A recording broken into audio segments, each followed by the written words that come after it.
Thank you, Mr. President. Majority Leader. Mr. President, I move that we consider the budget of the Office of the President and other executive offices. I so move, Mr. President. Did you suspend the consideration of the House bill last night? Oh, I was not here. Or not? Sorry, it was JV. Mr. President, I move that we resume consideration of the House Bill number 4058. Any objection? Hearing none, consideration of House Bill 4058 is in order.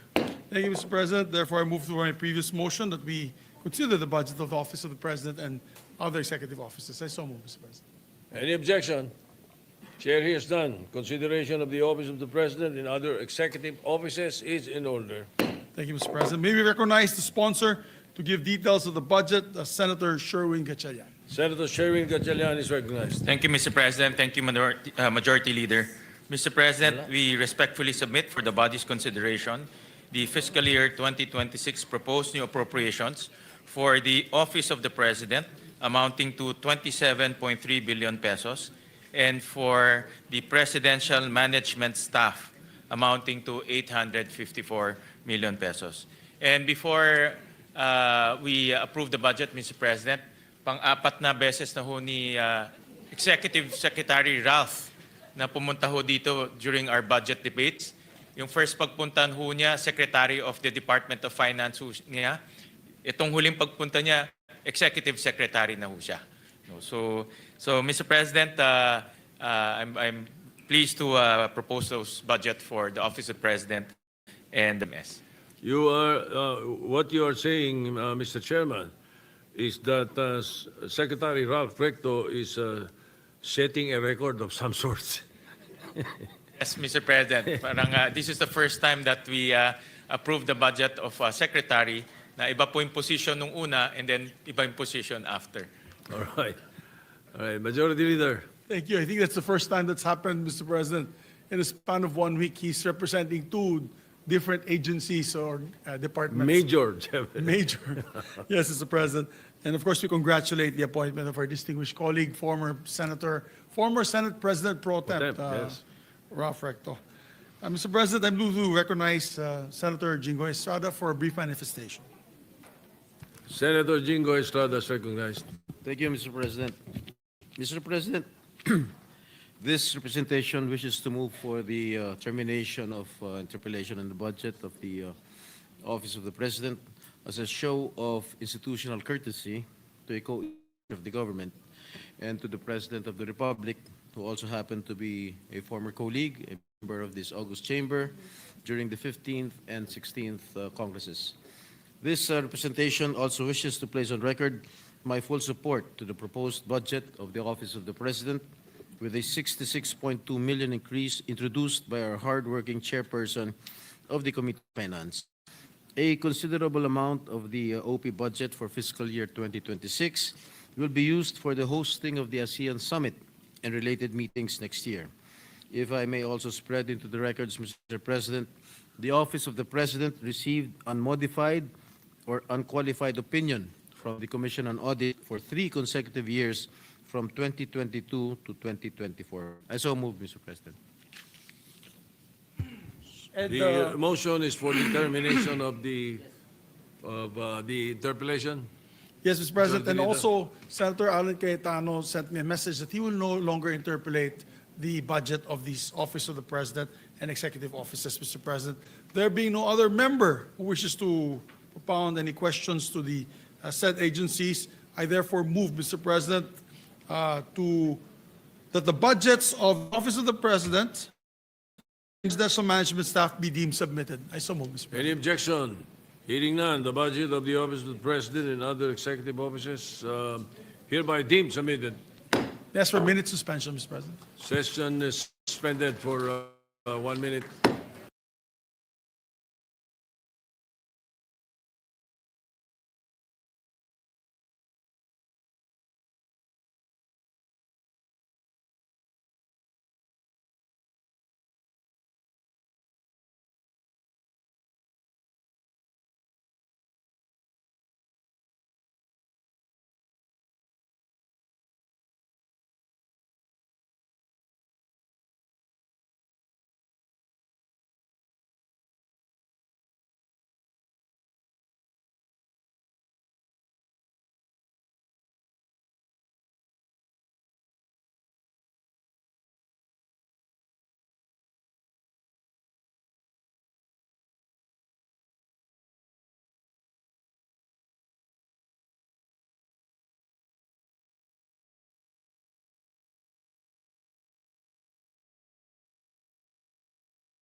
Thank you, Mr. President. I move budget of the National Irrigation Authority. I so move, Mr. President. Any objection? Hearing none, consideration of the budget of the authority is in order. Administration. Yeah. Mr. President, I move that we recognize the sponsor once again, Senator Pangilinan, and to interpolate is a distinguished Senate President, Senator Lacson. Senator Francis Pangilinan, Chairman, is recognized, and the President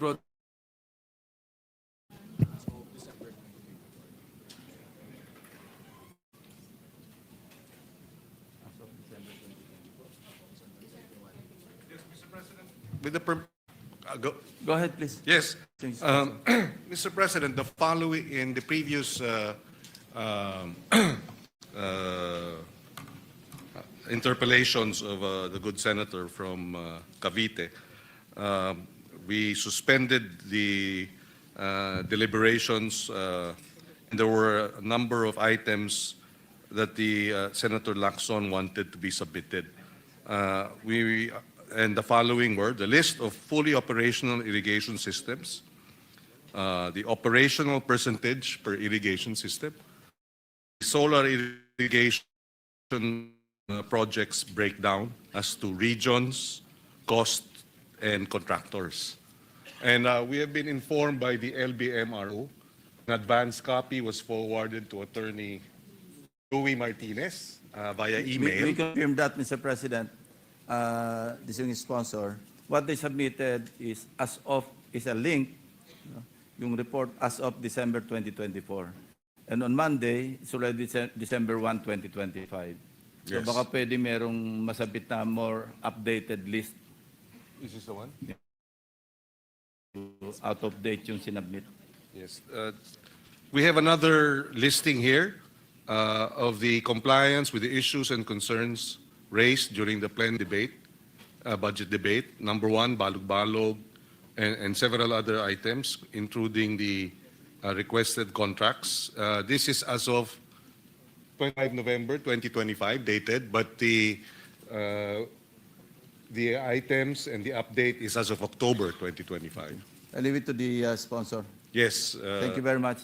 Thank you. Mr. And President. therefore, we will turn this over to whom? To the good senator, as well as to the, we will have a copy submitted to our chairman of the Committee on Finance. All right, thank you, Mr. President. There being no member who wishes to interpolate the budget, Senator Marcoleta also said he will no longer interpolate the budget of the NEA. I move that the budget of the said agency be deemed submitted. I so move, Mr. Any President. objection? Hearing none, the budget of the DIA is hereby deemed submitted. Thank you, Mr. President. Thank you, Senator Lacson, Senator Marcoleta, and our colleagues. Maraming salamat. May I ask for a minute suspension, Mr. President? So may I ask for a minute? Session suspended.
Mr. President, I move that we consider the budget of the Department of Human Settlements and Urban Development and recognize and all its attached agencies and recognize its sponsor, Senator Win Gatchalian, for the details of the budget.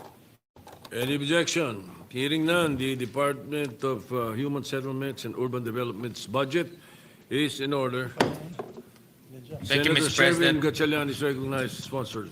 Thank you, Mr. President. Thank you, Majority Leader. Mr. President, we respectfully submit consideration the fiscal year 2020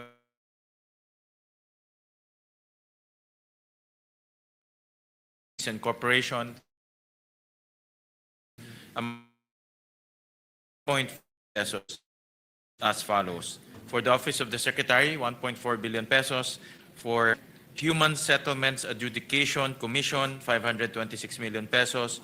For the National Housing Authority, 4.3 billion pesos. For the Social Housing Finance Corporation, 166 million pesos. Thank you, Mr. President.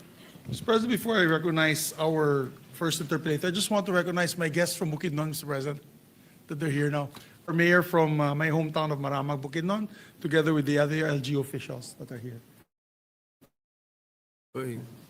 We welcome your guests to the Senate. Yeah. Thank you, Mr. President. Mr. President, the first to interpolate the measure is our distinguished colleague, Senator Jingoy Estrada. Senator Jingo Estrada is recognized. Thank you, Mr. President. Mr. President, I will just dwell on two topics. First is the Monterrasas de Cebu project, Mr. President.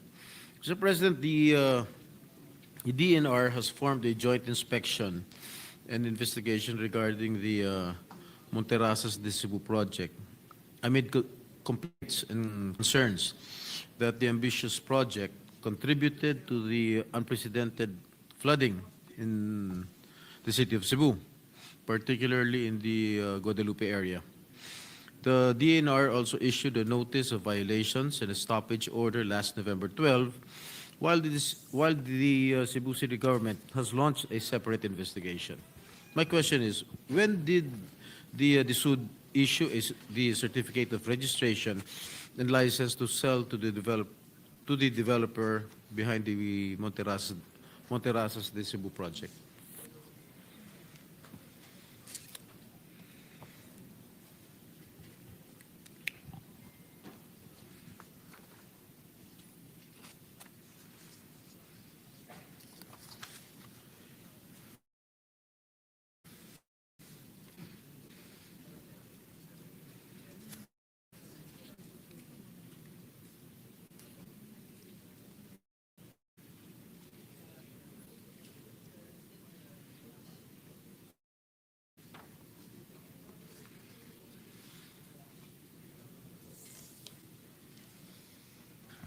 Thank you, Mr. President, for that question. I thank you, and I thank Senator Boy for those queries. The issuance of the certificate of registration came in. First one was given on 2008, and then the second one was 2009.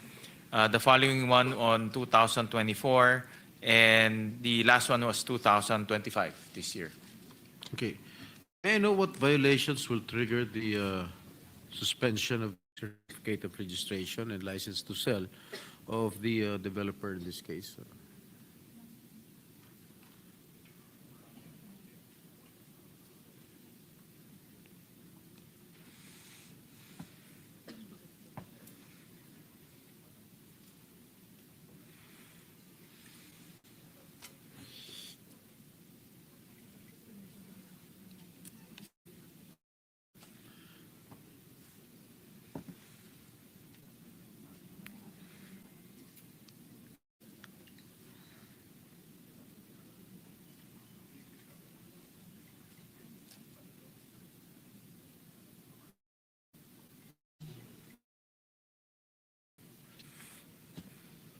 So, Mr. President, the certificate of registration has multiple prerequisites.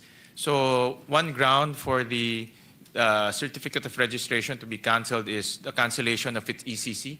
Another ground, if the building permit is also canceled or revoked, then it can also be a ground to cancel its certificate of registration. So there are multiple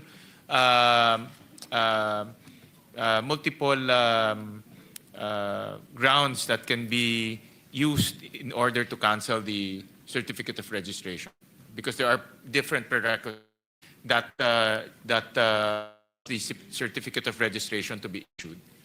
Right. By the way, Mr. Sponsor, who is the developer of this project?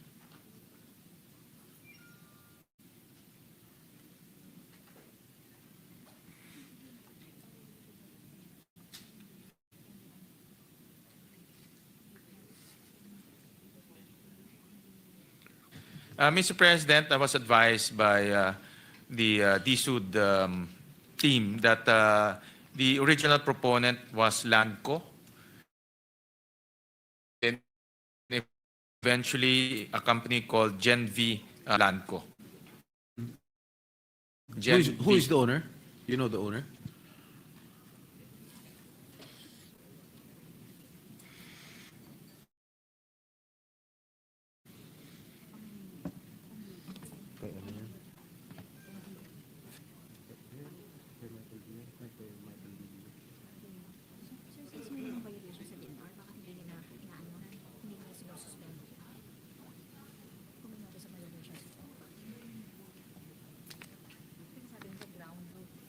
Mr. President, the developer is Gen V Agro-Industrial Development Corporation.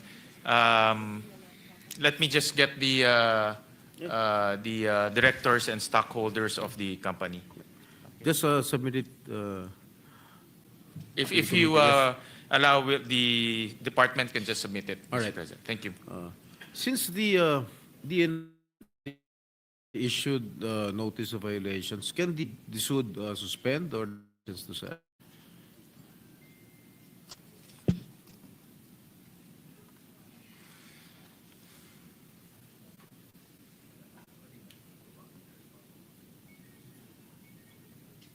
Well, Mr. President, the current situation right now is, like you mentioned, the DNR is investigating the possible environmental transgressions. The local government as well is also doing its own investigation. But as long as those documents still stand and are still valid, the ECC, the Sanggunian resolutions, the building permits, the department will not revoke the certificate of registration. Correct. Well, Mr. President, in your view, is it still proper for Monterrasas to continue selling their properties even though there are ongoing investigations left and right?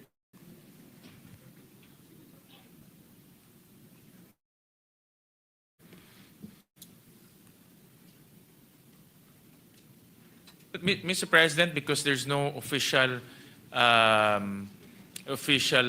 communication from DNR as well as local governments in relation to their violations, their certificate of registration still stands, so meaning they can still sell their units and their products, Mr. President. But as soon as there are adverse findings and their ECC will be revoked or the local governments will revoke their permits, then the certificate of registration will also be affected, and they will be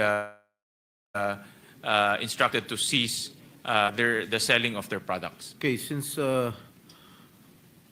ito bang DSUD, hindi ba sila gumagawa ng kanilang internal investigation with regard to this project?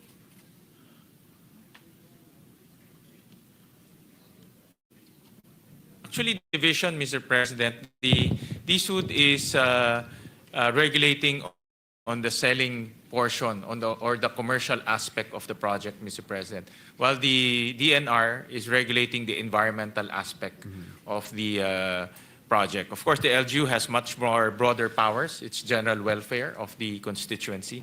So as long as there is no official communication from the DNR and from the LGU on the violations, the commercial aspect or the regulation of the commercial aspect will still stand. Yes. I was informed that the city government of Cebu is against this project since, is my information correct? Yeah, well, Mr. President, from the information I gathered from DSUD, there's a permit, a valid permit from the local government, and you're also once a mayor. The local government. The local government. This type of projects cannot proceed without a valid Sanggunian resolution. But the provincial government, I think, is against against this project since it contributed to the flooding of Cebu City itself. Well, as I understand it, the project is located inside Cebu City, and it's the Cebu City local government who should be regulating and supervising this project. Okay. Thank you. Thank you very much, Mr. Sponsor. Let's go to the second topic on government housing projects. Initially, under the Pambansang Pabahay para sa Pilipino, or the 4PH program, the government aims to build 1 million houses per year, totaling 6 million units by the end of President Marcos's term. But the target has since been revised, and the DSUD quoted as saying that it aims to construct 3.2 million housing units before President Marcos steps down in 2028. My question is, as we speak, how many housing units have been constructed since the start of the Marcos administration? Yeah, Mr. President, for the direct housing, it's 113,000 housing provisions. And for the indirect housing, it's 314,000. So a total of 428,000. Only? So hindi natin mamimit yung target before the term of President Marcos ends? Well, the target, Mr. President, is 1.1 million by 2028. So meron pa hong balancing 705,000. Kasi ang Medyo usapan tall yata, order. Challenging ho talaga, actually. the current aims to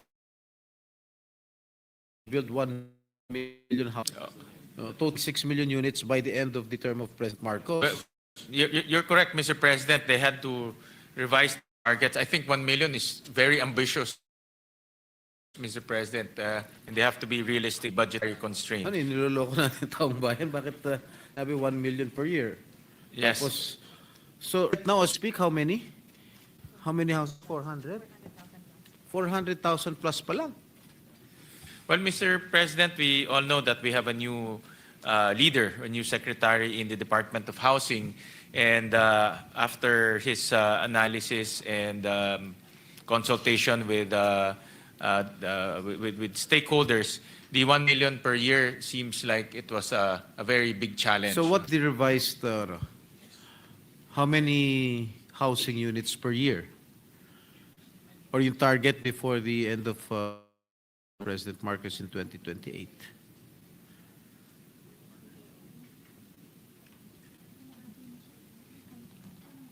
About 200,000 per year, Mr. President. That's the target. So, ang ito nila, by the end of the term of the President, they would have constructed at least 705,000 units to complete the 1.1 million.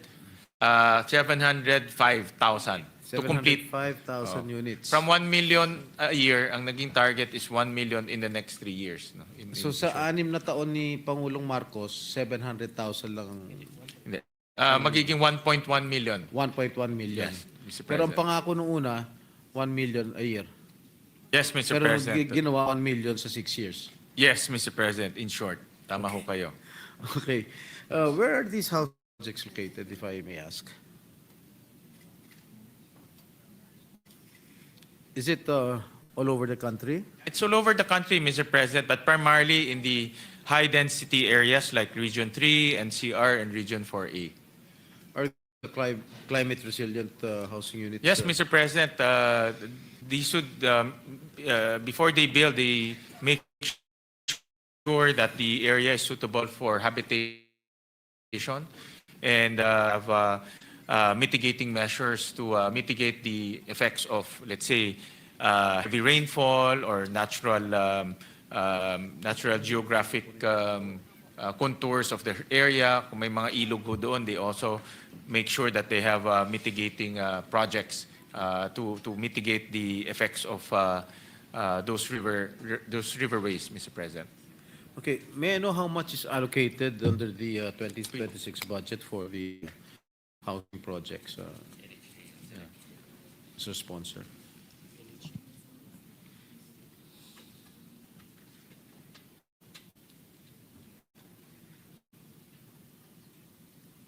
About 4.3 billion, Mr.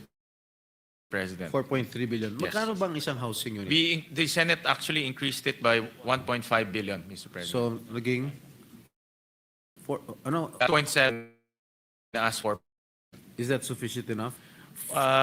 Their request For is more, Mr. President. For 200, for uh, itong year, for next year, 200,000 yes, ang Mr. President. Target, no? Sufficient, but so magkano yung Well, Mr. President, magkano per unit? Mr. If I- President, during the budget hearing, the Secretary made a very extensive presentation on how he reformed the 4PH project. So, ngayon covered na ho from informal settlers all the way to middle-income families, Mr. President. So, my products na, my housing products na for all of these families, Mr. President. Can you give me a ballpark figure kung magkano ang presyo ng bawat housing unit? Just a ballpark Yeah. figure. So, Mr. President, for NHA, ang row house nila, 26 square meters floor area. 26 square meters? 26 po. May dalawang variant, 26 square meters and 28 square meters. For the 26 square meters is 806,000, Mr. President. Murang-mura lang, Mr. President. Below 1 million. 806,000. Yes. For the 28 square meters, it's 863,000. Maliit lang diferensya. Maliit So lang. yung 28 meters, gaano ba kalaki yun? Kasama na lahat yun? Oh, kasama na ho. That. Kusina, banyo. Yeah. Kasama na ho yan. Eh kung 10 anak ng isang pamilya, paano magkakasya? Is 40 square meters. So meron pa ho area for small garden or kung masenso sila, meron maliit na parking lot. No? So the lot area is 40 square meters. The floor area of the house is between 26 to 28. Ano pa naging problema kung bakit bumaba yung target ng DSUD from 3.2 million to it's masyadong malaki yata yung binaba ng target ng DSUD.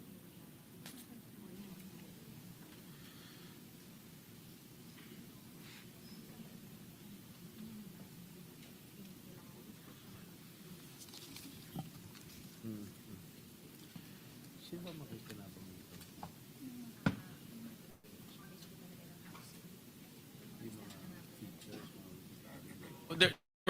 Admittedly, Mr. President, there are two major reasons. One is the design of the 4PH.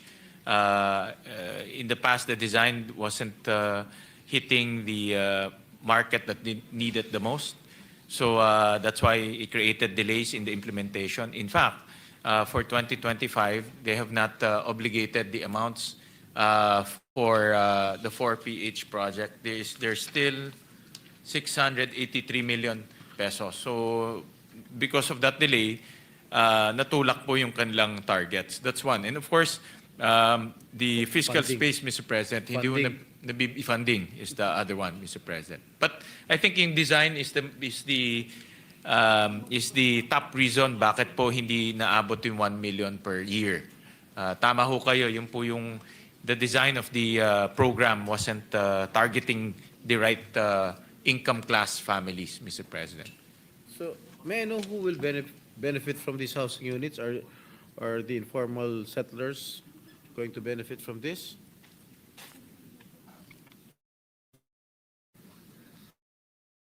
Vet ba ito? Sino nagbe-vet nito? So, Mr. President, yung bagong design po ng 4PH is actually targeting almost all income streams from families in ito. Is this families? Yes, sir, deciles, income deciles. Of From the families? lowest. From families earning 11,000 pesos all the way to families earning 74,000 pesos. Yeah. Who So does yun the po, vetting? yun po yung kanilang spectrum. Who will do the vetting of this project?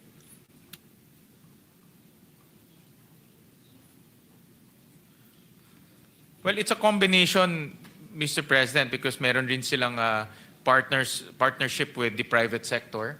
So yung private sector, they're the ones doing the vetting of the families. Who among the private sectors are concerned here? Kasi ho, yung the private sector can apply to Pag-ibig to build socialized housing, and the government subsidizes the interest that the families are giving. Doon pumapasok yung gobyerno. So it becomes affordable for them every month. And then there's also another modality wherein it's NHA that builds everything, and NHA vets the beneficiaries, Mr. President. So dalawang modality So, po. pwedeng isama yung mga kapulisan, Yes, Mr. President. Pero Pag-ibig members, Pag-ibig ka. teachers, Yes. mga lumalaban sa ibig pinagtatanggol ng ating Yes, Mr. President. gobyerno. Yes. Medyo mababa pa yung sahod, kailangan siguro isama natin itong Yes. So mga kung pulis ka and you want to pulis, buy, kapulisan, military, tsaka yung mga guro. Well, according to a recent study, the housing needs in the Philippines is estimated at 6.9 million units for 2022 to 2028. 819,000 in NCR, 2.7 million in Luzon, 1.38 million in Visayas, and 1.96 million in Mindanao. The housing backlog, according to researchers, has already reached an alarming level. And if not addressed, this could surge to 22 million by 2040, according to the United Nations Habitat. And what are the steps or reforms being undertaken by the department to address distortions in the housing market and make housing easily accessible, especially to low-income families? Masyadong mababa ang target natin na 700,000. Sabi ng UN, kailangan 6.9 Totoo. million. Yeah, Mr. is a really sad reality, Mr. President. So the department is undertaking two modalities. One is purely financed by government. Ibig sabihin po, gobyerno magpapatayo and NHA is the lead in that endeavor. The other one, the government steps in to subsidize the interest payments. No? So ito naman po ay tinutulungan ng buyer side. No?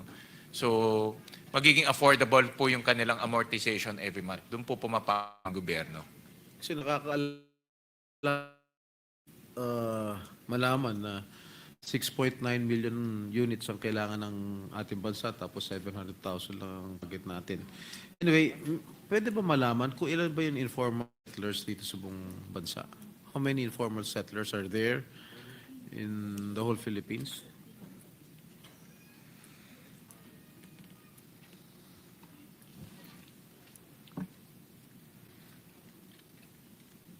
The estimate is about 1.4 million informal settler 1 families. 4 The whole million. Philippines or only in the whole Philippines? You sure? That is the As we speak, ilan?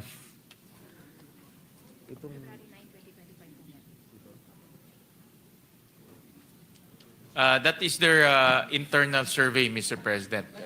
Internal survey of this one? This is this is 1.4 million families, Mr. President. Families. Families. Alright. So if you times 5 that's By rule about of thumb. 6 million. By rule of thumb, you multiply it by 5. Yes, times 5. Mr. President. So kung 1.4 million families, that's 7 million Individuals. individuals. Yes. All right.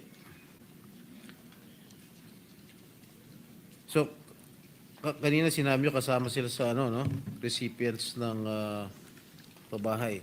So do you think 700,000 is sufficient enough to accommodate these informal settlers, mga kapulisan, mga military, ng mga ating guro? Mr. President, shelter is really a very challenging endeavor on the part of government because you have new families. Yung mga new families, they are also looking for new homes.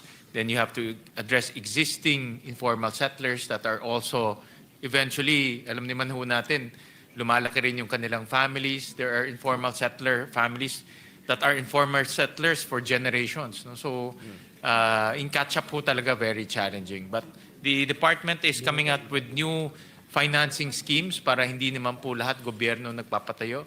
That's why they also partnered with the private sector so that the private sector can invest in shelter and government will come in to pay the amortization. And we subsidize the amortization to make it affordable. So may mga iba-ibang schemes. Hindi ho parehong formula for all the different housing needs of our country. Thank you, Mr. Sponsor, for being patient in answering all my questions. I terminate my interpellation to give way to Senator Risa, who is the next to interpellate. Maraming salamat po, Senator Jinggoy. Maraming salamat po. Thank you. All right, Majority Leader.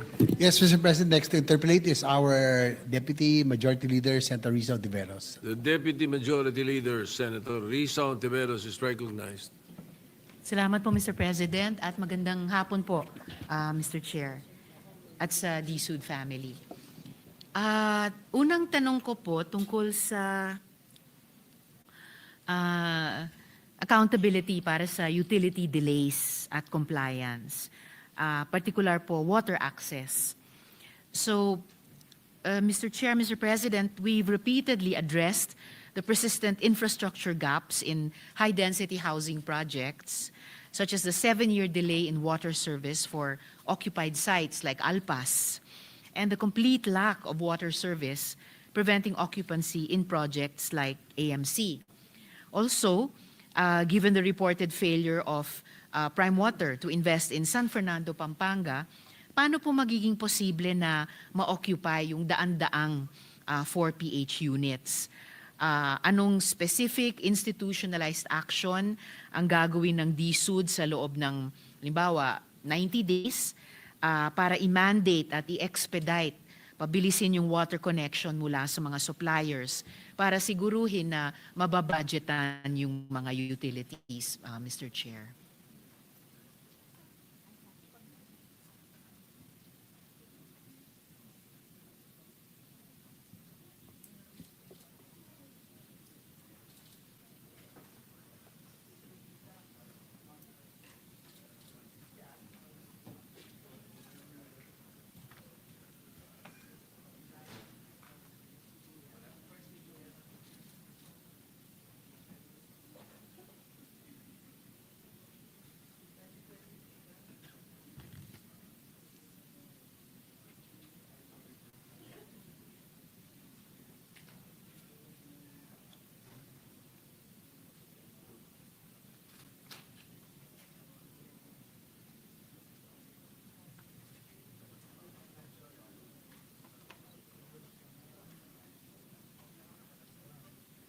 So, thank you for the question, Senator Risa. For the HDH Alpas, located in San Jose del Monte, Bulacan, the interim solution. Legal ba ito?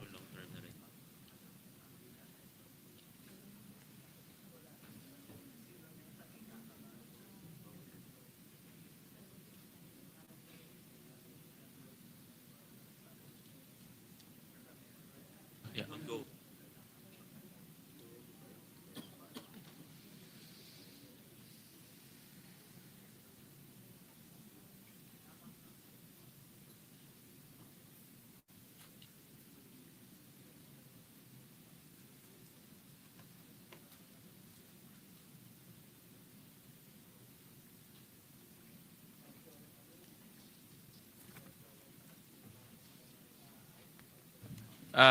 Sorry for the delay, Mr. President. It's all right, Mr. The Chair. HDH Alpas, which is located in San Jose del Monte, the interim solution is a construction of deep well, while the LGU is going to take over. No? Tama ba? Yeah, but are they going to take?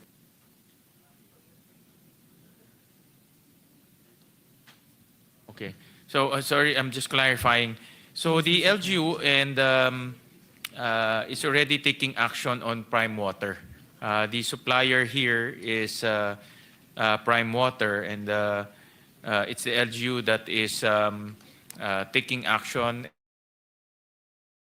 And but the Social Housing Finance Corporation will construct a deep well, and this will be operational between 90 to 120 days. Okay. So yun po yung interim solution nila para magkaroon ng tubig. Pero hindi ako satisfied sa 90 to 120 days. So walang tubig.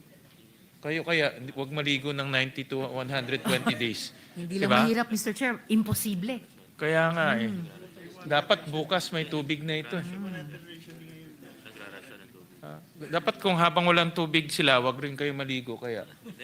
Diba? Ang hirap po. Nagrarasyon naman raw, Senator Risa. So may interim nagrarasyon ho sila ngayon, but the second interim is to magkaroon ng deep well na legal. No? I was verifying, dapat ho legal. Yes. Hindi pong kolorum na deep well. And this will be already applied with the DNR. No? So, ang request namin ni Senator Risa, mapabilis ho to dahil hindi naman pwedeng walang tubig yung community. No? Totoo po, Mr. Chair. Ganito rin po ba yung magiging immediate tapos interim solution doon po sa San Fernando, Pampanga, Mr. Chair? I was informed by Social Housing Finance that the Crystal Peak Estates in San Fernando, Pampanga, wala naman pong issue. It's the LGU and the local utilities, no, that is operating the distribution, water distribution. Nag-take over na pala ho yung LGU. So they are now operating the water distribution activities in that area. I understand, Mr. Chair, na nag-take over na yung LGU sa San Fernando, Pampanga. But are they actually operating already? Are they actually na nakaka-deliver na po ng tubig Yes, sa mga Mr. bahay? Mr. President, so that is a affirmative. All right. So that's good to know, Mr. Chair, para yung daang-daang 40H units doon sa San Fernando, Pampanga, mauokupa nga dahil may available na water utility doon. Good to hear na within pasok sa 90 days sana na specific institutionalized action doon sa Alpas, San Jose del Monte.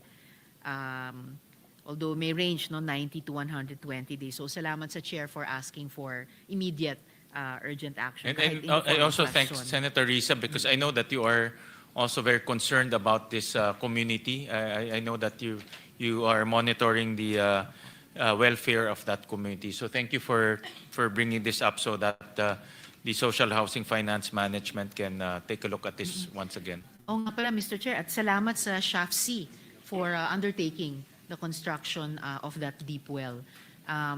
It's an example na bukod sa good share, bukod sa akin at iba pang mga kasama dito na inaasikaso ng DSUD, yung ganito mga communities, at yung key shelter agencies tulad ng SHAFC should and do step in kapag may immediate interventions and then more strategic interventions na kailangan po.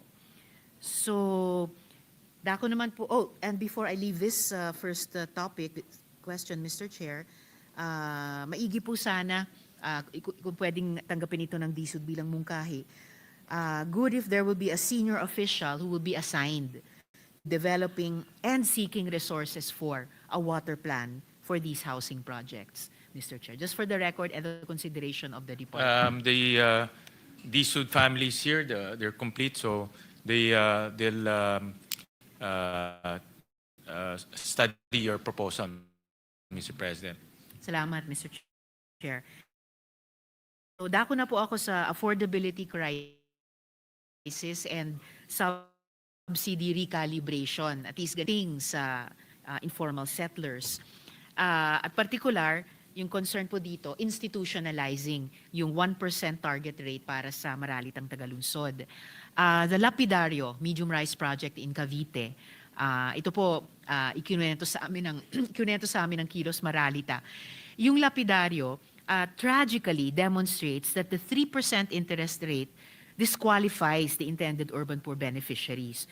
So, magko-commit po ba, Mr. Chair, ang DSUD na agad mag-issue ng joint policy circular kasama ng pag-ibig para yung mga pangako ni dating Secretary Acuzar ay madedeliver pa rin.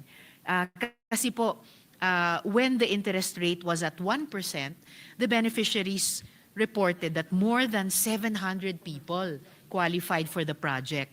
But at a 3% interest rate, 159 of them only would qualify. And these people already looked for a parcel and a developer and already actually enrolled in the earlier 4PH program. And I would suppose that a similar highly concessional package would also be needed for families who are being involuntarily resettled from no-build zones at the edge of rivers and from government project right-of-way. So iba pang concern ito, Mr. Chair. So pwede po bang i-consider ni Secretary ang mga tao sa ganitong mga sirkumstansya? Una, yung pumasok sa programa at 1% interest rate, tapos nabalitaan nila 3% interest rate na po. And then pangalawa, yung mga tao na nasa no-build zones, nasa right-of-way, pero sa pilitan silang inililipat, Mr. Chair. The new secretary is committing to maintaining the 1% effective interest rate for 4PH projects. Ito ay quite innovative because this is subsidizing the demand side of the housing project. And 1% is actually reasonable, Mr. President. And during the public hearing, he also demonstrated the reforms that he plans to do in order to cover more families in the 4PH project. Dati ho kasi limited lang to middle income and the higher income families. But ngayon na pati mga informal sector ay mako-cover na rin, and the low income families. Yeah. I'll also get to that point, Mr. Chair, a little later. Magiging very welcome development po yun sa mga informal settlers, mga maralitang tagalunsod na tinataas ng DSUD yung target nila na mga kababayan nating magbebenepisyo dito sa ating housing programs. So, yung pong commitment ni Secretary na i-maintain yung 1% interest rate, posible bang mapaloob yon sa isang joint policy circular kasama ng pag-ibig or aling key shelter agency dapat, Mr. Chair?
Mr. President, sorry again for the delay. It's all right, Mr. Chair. The explanation to me is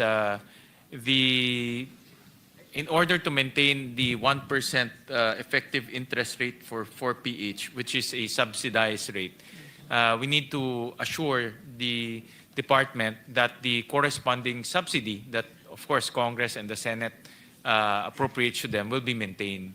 So, contingent yun kung ano yung budget na nakukuha nila.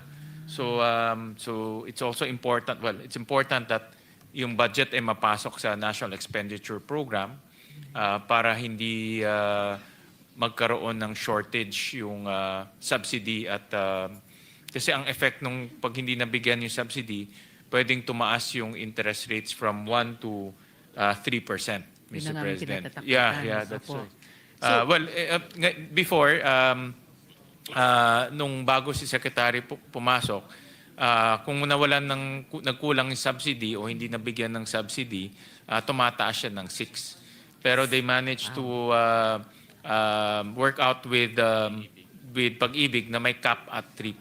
No? Okay. So, it's really a budgetary issue, in other words. No? Pero sa naging NEP nitong taon, Mr. Chair, para sa susunod na taon, and yung current form ng GAB, meron po bang line item doon which would enable the SUD or the Secretary to deliver on his commitment na i-maintain sa 1% yung interest rate? Yeah, based on his projection for 2026, covered na po yung 683. Covered na ho yun for next year. 683. Million, Mr. Aha. President. Okay po. And ano yung kailangan nilang suporta mula sa atin sa Kongreso para siguruhin na they will always have the wherewithal para i-maintain yung 1% na yun? Mr. President, the target is about 200 units per year. Sorry, 200,000 units per year, of which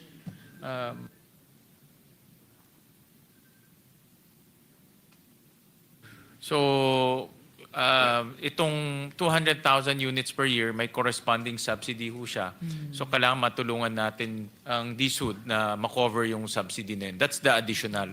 But of course, may existing pa eh. No? So we need to also cover the existing. Okay po. So in other words, yung kanilang target and existing should be inside NEP Yes. and should be maintained all the way till the budget is approved. Opo.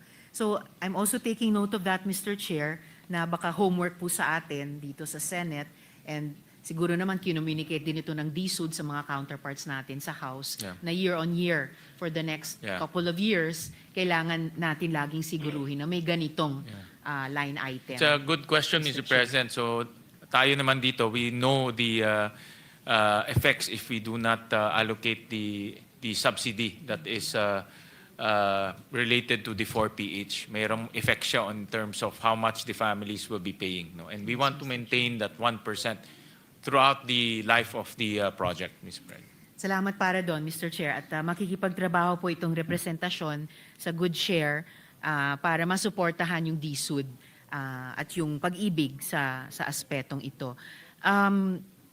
And sana po, Mr. Chair, tama ba yung understanding ko na kasama dito sa subsidy na ito para 1% lang ang interest rate nila, yung mga tao na sa pilitang i-resettle dahil nasa no-build zones, nasa gilid ng ilog o nasa government right-of-way areas?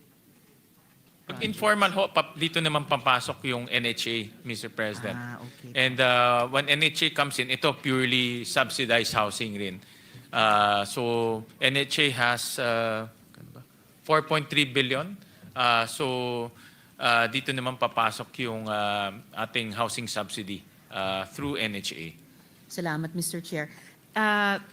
Just taking a step back momentarily, gusto ko lang i-bring sa attention ng DSUD kaugnay nung water access na as of 3 months ago, the manager of San Fernando Water District told us that there is no water and no money for capital investments for the water supply for the San Fernando 4PH project. So sana kahit double check lang ulit ng DSUD na real time yung sinabi nila kanina na may tubig na dun sa service area na yon, Mr. Chair.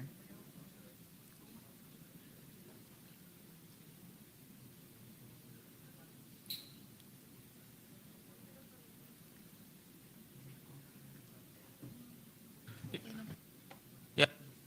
Referring, Mr. President, Senator Risa, to the Crystal Peak Estates, San Fernando, Pampanga. Yes, Mr. Chair. Yeah, according to Social Housing Finance, nag-move in na itong mga families and they validated na mayroon pong tubig na doon sa area na yon, doon sa community na yon. Right. Within a quarter of a year since. Okay po, Mr. Chair, dako na po ako sa utilizing escrow funds para sa resiliency at para sa building code reform. So the DSUD has the mandate to utilize the balanced housing escrow funds to support socialized housing. However, CMP loan funds cannot be effectively used for strengthening existing houses without a technical framework. So meron po bang inherent power, Mr. Chair, ang DSUD para agad pamunuan nila ang pag-develop ng isang annex to the National Building Code IRRs, specifically po para sa mga CMP sites, Mr. Chair?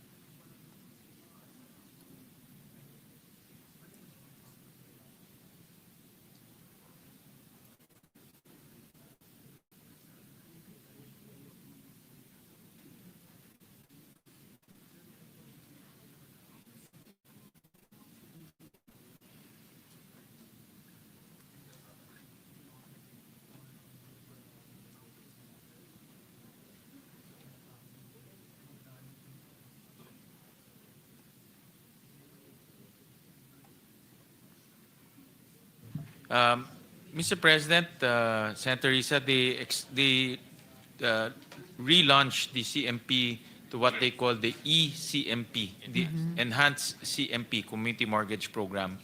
And the community can borrow to address, they can borrow to implement resiliency programs in their community. So for example, nasa typhoon belt sila, let's say Region 5 or Region 8, they can borrow, the community can borrow so that they can make their houses resilient to typhoons. They can retrofit their houses. So yung mga windows po, pwede nilang lagyan ng protection so that the community is resilient to typhoons. So meron na silang ganitong programa po. Okay, salamat, Mr. Chair. So hindi na, tingin ng DSUD, hindi na ba nila kailangang magdagdag ng annex sa IRRs ng National Building Code para dun sa CMP sites?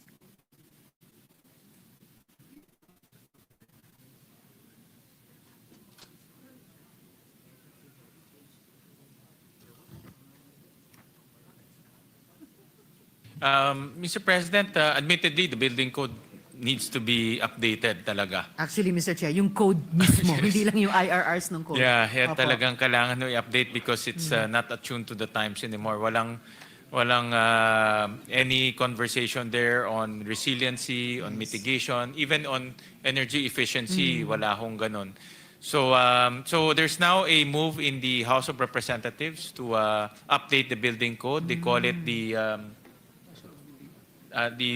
National Building Act, and DSUD is participating there constantly, Mr. President, so they can share their views on how the building code should be updated. Okay. Including in terms of the CMP sites, Mr. Chair? Yes, Mr. President. So kasali na ho doon. Admittedly, marami, like for example, in energy efficiency, wala hong ganun na parte sa building code. So, and I saw yesterday that the President inaugurated a solar rooftop project in a socialized housing project. No, let's call it, I think, Ning Ning, the project.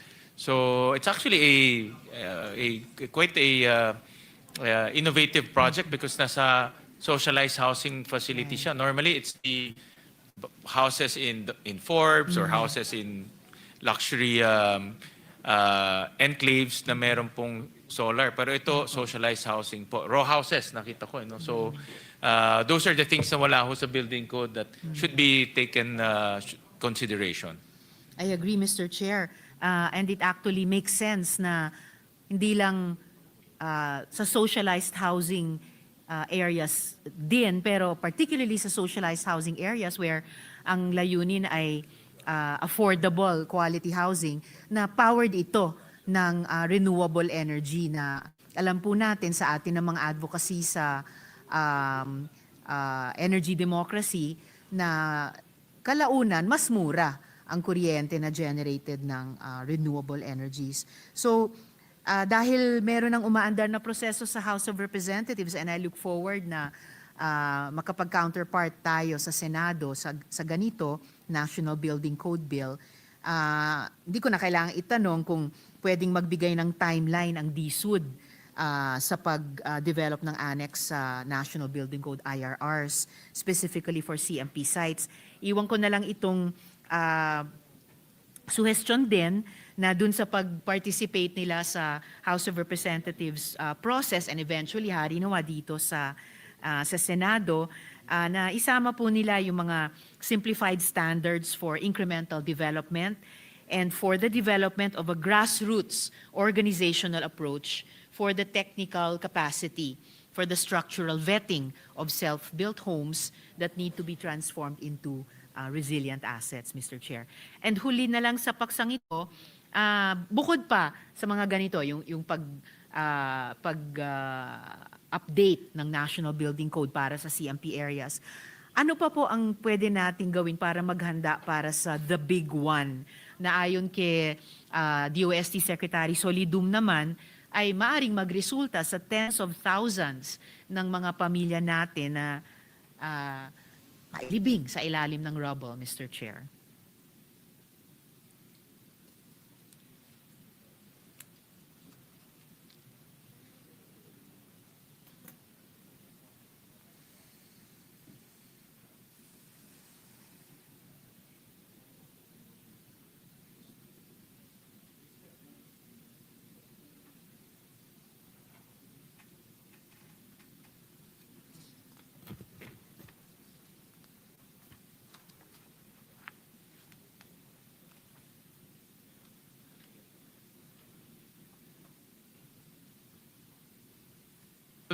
Mr. President, DSUD is very conscious of the areas that are called no-build zones. So ito yung mga malalapit sa fault areas. At talagang very strict sila, hindi ho nila pinapayagan magpatayo doon. Sa waterways, kung in area ay flood-prone area, hindi rin nila pinapayagan ho yun. So they're very conscious of that. Very strict ho yung policy on building in areas that are considered no-build zones. And at the same time, we mentioned kanina na meron ECMP, ang Pag-ibig meron rin pong facility for home improvement. So, for example, if the community or the homeowner, individual na, no? The homeowner would like to retrofit their houses, pwede silang mag-loan. Kung tingin nila luma na or sabi ng engineer ay hindi siya adequate to resist or to withstand earthquakes, pwede sila mag-loan. Okay, salamat Mr. Chair. Bago ko iwan itong paksa, isang note lang, no? Yung Philippine Building Code ay para sa bahay na tinatayo from the ground up. So bagong construction. I'm guessing baka ganun din ang perspective ng House Bill sa National Building Code. Samantala yung existing self-built houses, ito yung mga nasa CMP sites. So yung practical question po ay, ngayong papautangin sila, yung mga informal settlers natin, or yung mga nasa CMP sites, ngayong papautangin sila ng SHAFC para sa house improvement, paano nga tutulungan ng SHAFC itong mga tao na nasa CMP na i-improve yung mga bahay nila incrementally? Bago pa man magkaroon ng bagong batas, kaya ako naitanong kanina yung pwede bang magkaroon ng annex sa IRRs ng kasalukuyang National Building Code. So para sa kalaunan, ay maging compliant, pati itong mga CMP households sa building code, Mr. Chair.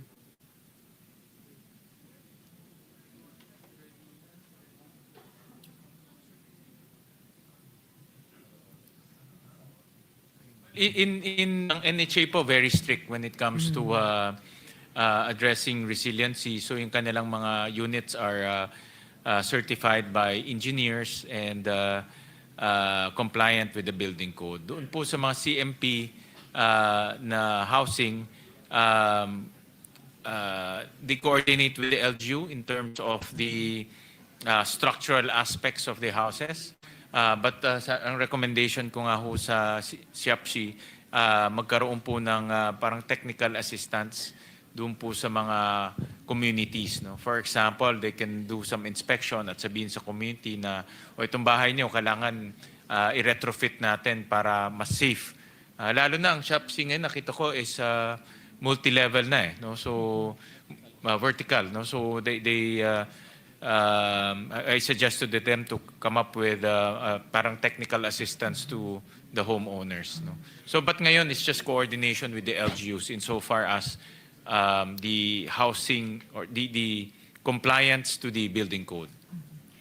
Na-appreciate ko, Mr. Chair, na on the same page ang chair, ang DSUD at key shelter agencies at itong representasyon in terms of yung concern para dun sa mga CMP families. Siguro yung tanong ay mas yung coverage nung applicable law.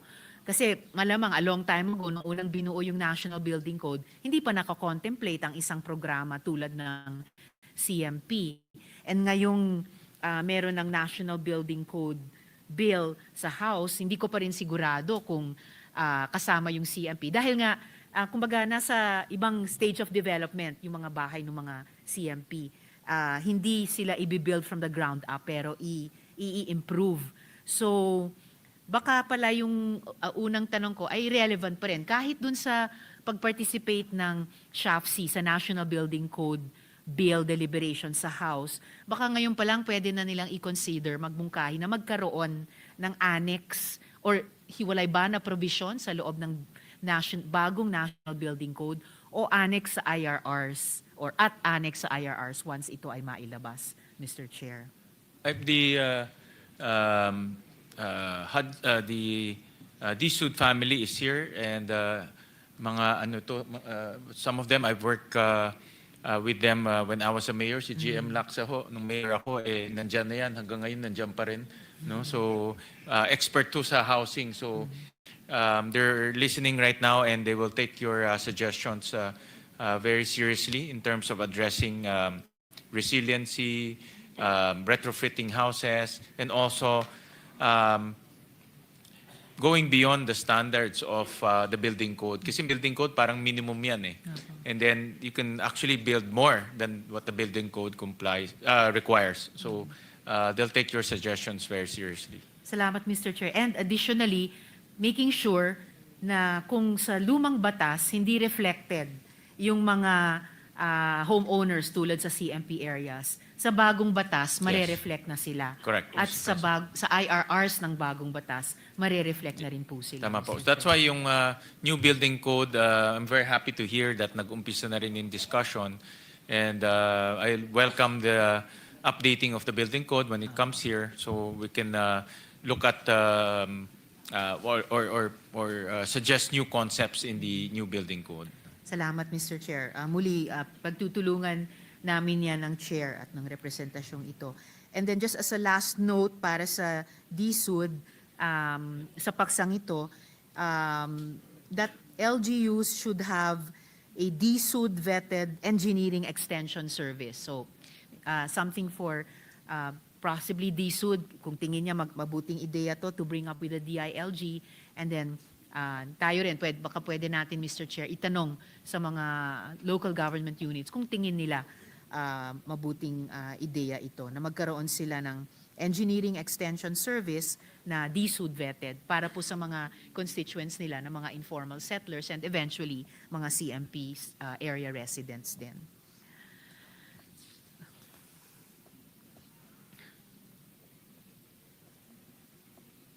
Actually, some LGUs are very proactive. They have, by ordinance, they put up their own housing office, especially to address the shelter needs of their constituents, especially from the informal sector. Kami po sa Valenzuela, for many years, meron na kaming a mini DSUD, no? We call it Office of the, ano bang tawag? Office, parang housing office and resettlement office, no? Something to that effect. Na we work very closely with SHAPSI, with DSUD, with NHA on our shelter needs. No? Pero ang office na yon, siya talaga yung point person namin kung meron pong requirements on shelter. Even adjudication, kasi mga homeowners, madalas nag-aaway yan on the ground. So para hindi local government na nag-address. So I was advised that here in Metro Manila, half of our local governments have some form of housing office. Baka magandang, maybe we can come up with a law that if you have a significant number of informal settlers, pwede silang maggumawa ng housing office, no, to coordinate with DSUD. I agree, Mr. Chair. At kung kalahati na pala ng LGUs dito sa Metro Manila ay may ganitong katulad ng sa Valenzuela na Housing and Resettlement Office, baka pwedeng tumulong ang MMDA i-echo yung ganitong modelo, ganitong best practice sa iba pang LGUs dito sa Metropolis na yun na nga, gaya ng sinabi ng Chair, may significant informal settler population.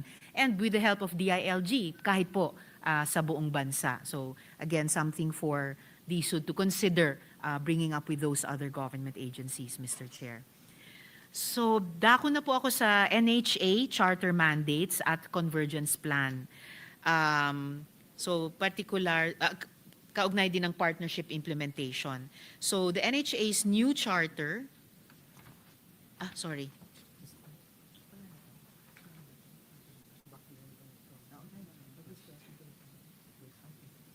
Sorry, Mr. Chair.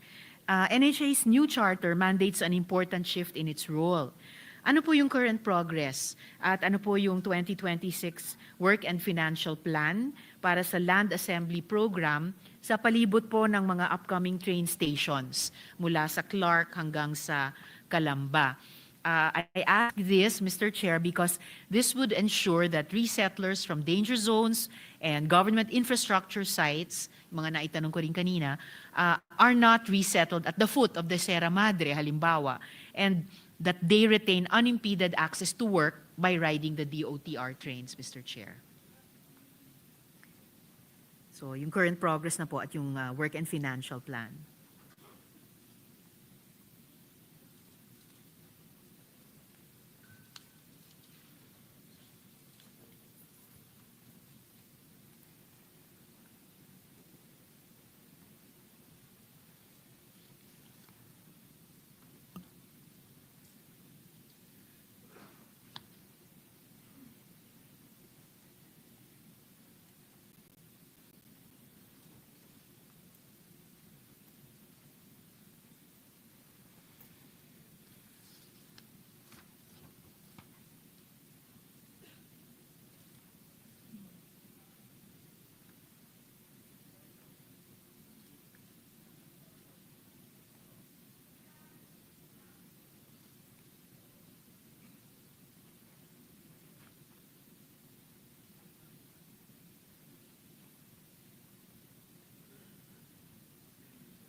So from the, I thank the NHA for the update. Meron ho ang NHA and DOTR isang MOA to implement the housing needs of the mga tatamaan po ng right of way, particularly the PNR North 2 project, North-South Commuter Railway project, Metro Manila Subway project, and South Long Haul project.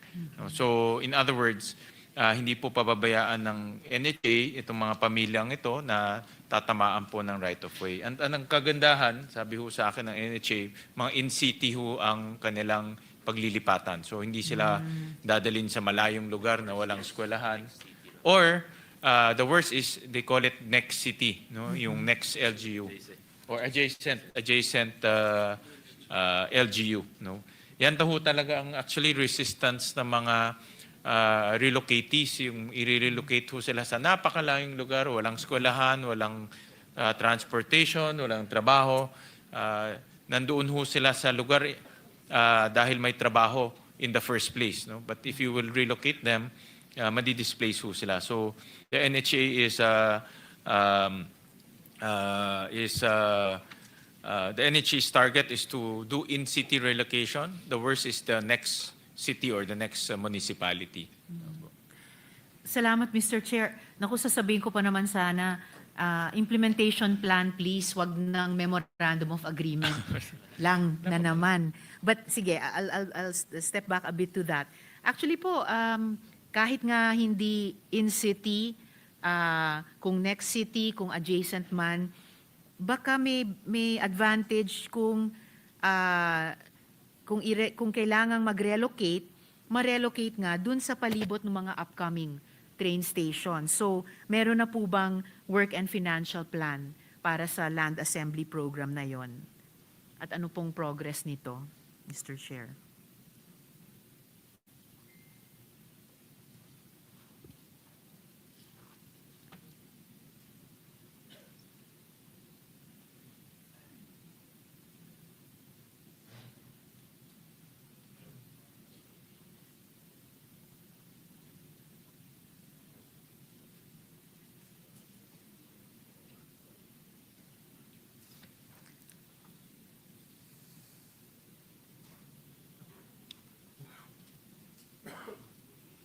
Mr. President, actually it's the DOTR ang humihingi ho sa kanila ng relocation site. So the Division of Labor is pag meron pong expropriate NHA po, at may family doon sa alignment, NHA that takes care kung saan pwedeng lipatan at sila na rin po nagpapatayo. At maganda pong balita, talagang in-city po yung kanilang practice. Kasi I remember mga past relocation, dinadala sa malalayo eh. No? Kaya yung mga pamilya bumabalik po doon sa original areas nila. So these are all ongoing projects. No? So even though memorandum of agreement, but it's really a more substantive arrangement between DOTR and NHA. Mayroon ho talagang, nakita ko ho dito sa update, meron na pong mga physical work na ginagawa po ang NHA. So we can submit to Her Honor an Yes, update please, on Mr. this transit-oriented development. Salamat. Tawag nila ho, TOD, transit-oriented development. Matagal na pong magandang advocacy ng lumang NEDA, ngayon DepDev, at interagency po talaga ang magpapatupad niyan. And in fact, Mr. Chair, hindi kailangan hingin ng DOTR sa NHA ang lahat ng relocation sites. Alam na po ng DOTR na sa ilalim ng Transit-Oriented Development Strategy na iyan, yun nga mismong mga lupa sa palibot ng mga train stations nila mula Clark at Calamba ay pwede at dapat isama bilang relocation sites. Kasi at least, kunyari, nilipat mula sa danger zone, tabing ilog, hindi naman itatapon, ililipat sa paanan ng Sierra Madre. At the same time, dahil nandun sa mga lupa, sa palibot ng train stations, may easy access sila sa tren at makakasakay sila papunta at pauwi sa trabaho or sa eskwelahan. So just a reminder to DSUD na they can also ask the OTR to be more forthcoming and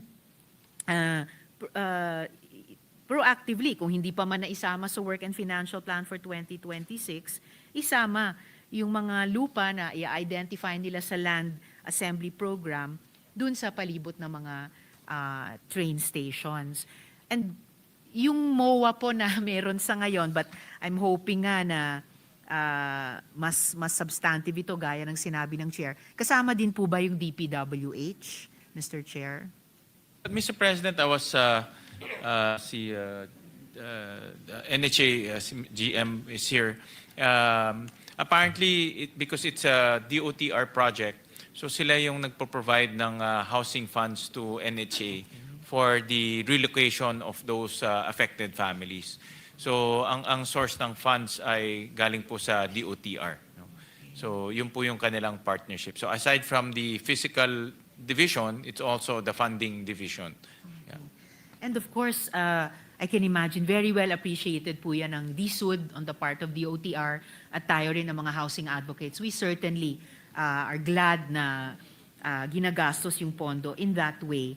Ang akin lang po ay paalala, maybe as much for DOTR as for DSUD, na meron pong land assembly program sa ilalim ng transit-oriented development na dun sa palibot ng mga train stations nila. Huwag po nilang kakalimutan yung mga kailangang i-resettle na isa sa mga priority sectors din for resettlement doon po. At yung MOA po, Mr. Chair, kasama din po ba yung DPWH, yung NHA DOTR MOA?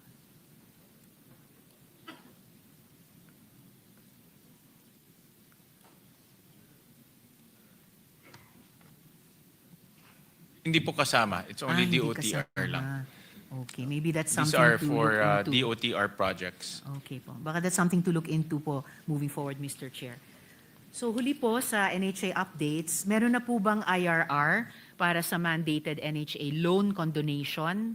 At meron na po bang LGU NHA partnership framework na dinedevelop sa settlement site upgrading tulad ng kinocontemplate po ng bagong charter ng NHA, Mr. Chair?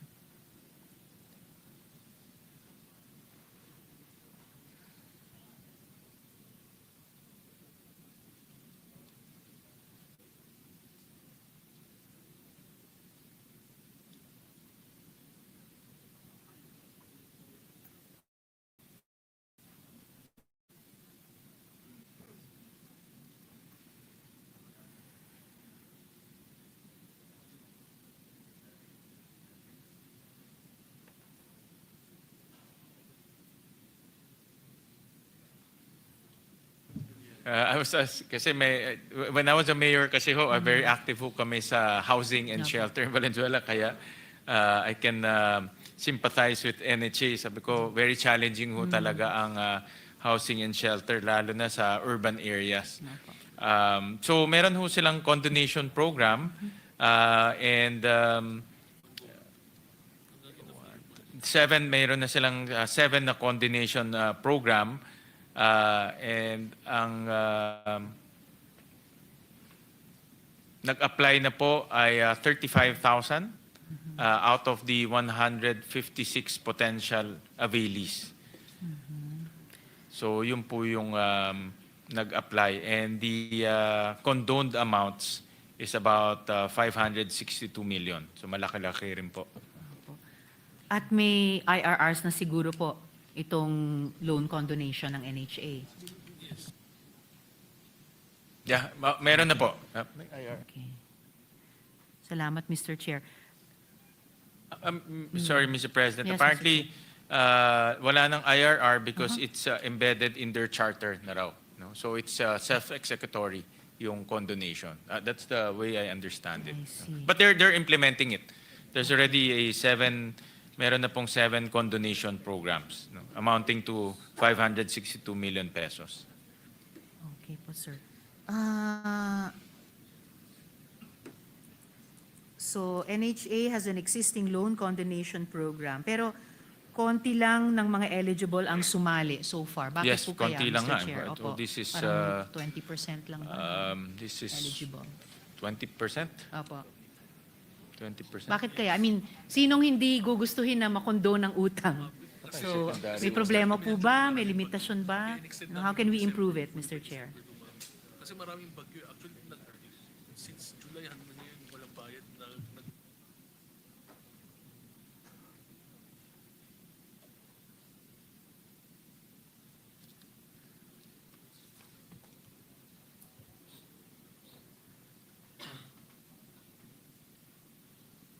Well, ang sagot po sa akin, because of the typhoon, because of the effects of typhoon, so I think hindi ho lang naasikaso. Maybe the NHA could also endeavor more information campaign. Baka hindi rin alam ng tao, no? That's the first thing also I saw, parang ang baba, 20% only applied. But this is a good program dahil Yes. matatanggal po yung kanilang utang. Opo. So I suggest to NHA to do more information campaign para malaman po ng tao. Opo. And in fact, itong loan condonation program ng NHA na isinabatas din po natin dito, it mirrors yung loan condonation ng mga agrarian reform beneficiaries sa correct. kanayunan naman. So talagang mapapaisip ka, sinong hindi gugustuhin na kumbaga ma-forgive yung debt at the same time, pagkatapos ng disaster, pag nasa rebuilding stage tayo, syempre, lalong pampagaan sa loob kapag, ay, may utang ako na mako-condone. So, I support the suggestion of the chair na mas proactive na information campaign para tumaas po yung uptake sa programang ito. Meron kasi akong na-experience in Valenzuela when I was a mayor. I was telling the secretary and the GM of NHA, kung nagbebenta po ng rights, uso ho yan sa mga urban areas. So, may mga secondary owners na or secondary beneficiaries. And hindi nila pinapayagan mag-condone yung mga Yes. secondary. No? So, Opo, Mr. Chair. maybe that's a different program. No? Kasi ang mura lang kasi in NHA housing, maganda pa yung location. So the original beneficiaries normally na bebenta ho nila yung they call it rights. No? Right. At in secondary beneficiary, hindi naman papayagan ng NHA to condone. Pero sila na yung physically nandun sa area. So maybe I think I suggested to NHA to look at that angle also. Yes. And in fact, Mr. Chair, narinig ko na rin po yun sa mga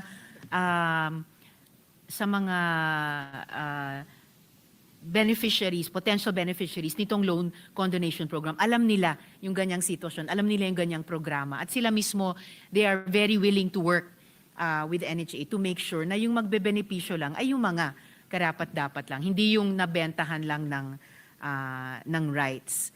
And kaya rin, siguro, because of these issues, Mr. Chair, kaya nga, baka kailangan ng bagong IRR para sa loan condonation program.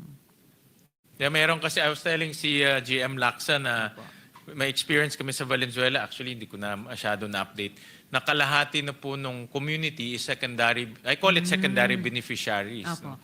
So, but hindi ho sila rin recognize ng SHAPC. But sila na nakatira doon and willing naman sila magbayad. So, I think they should, they call it substitution. No? They should address that issue also. NHA Yes, should Mr. also address that dahil willing naman po magbayad yung pangalawang lumipat. Opo. Yeah. So baka hindi sila pasok sa loan condonation program, Yes. baka ibang program. Ibang program. Opo, Oo. na maaring didisenyo pa ng key shelter agencies natin. And again, that's why baka kailangan ng bagong IRRs para to take cognizance of kung paano nag-evolve yung situation on the ground at yung participation ng mga beneficiaries sa iba't ibang programa natin, Mr. The Chair. NHA will be looking at that also. Salamat po Thank para you, doon, Senator Mr. Risa. Chair. And lastly, tungkol sa paksang ito, kanina doon sa transit-oriented development, we're talking not just about the resettlement of affected persons, bagamat siyempre kasama po yun, we're talking about urban development around the stations, otherwise known as, kaya nga po, transit-oriented development. Na doon, yung mga informal settlers, hindi lang po sila beneficiaries, sila po'y mamumuhunan din. Mag-i-input din sila sa development process around the train stations. So, dako na po ako, Mr. Chair, sa walang kamatayang NLEX Segment 8.2 conflict, yung forced relocation at internal audit.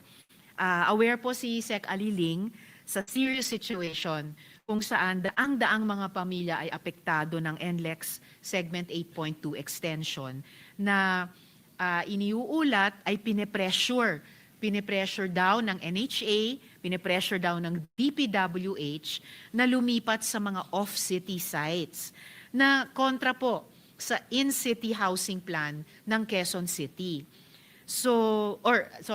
Itanong ko pala muna, Mr. Chair, aware po ba ang Good Secretary sa ganitong seryosong sitwasyon?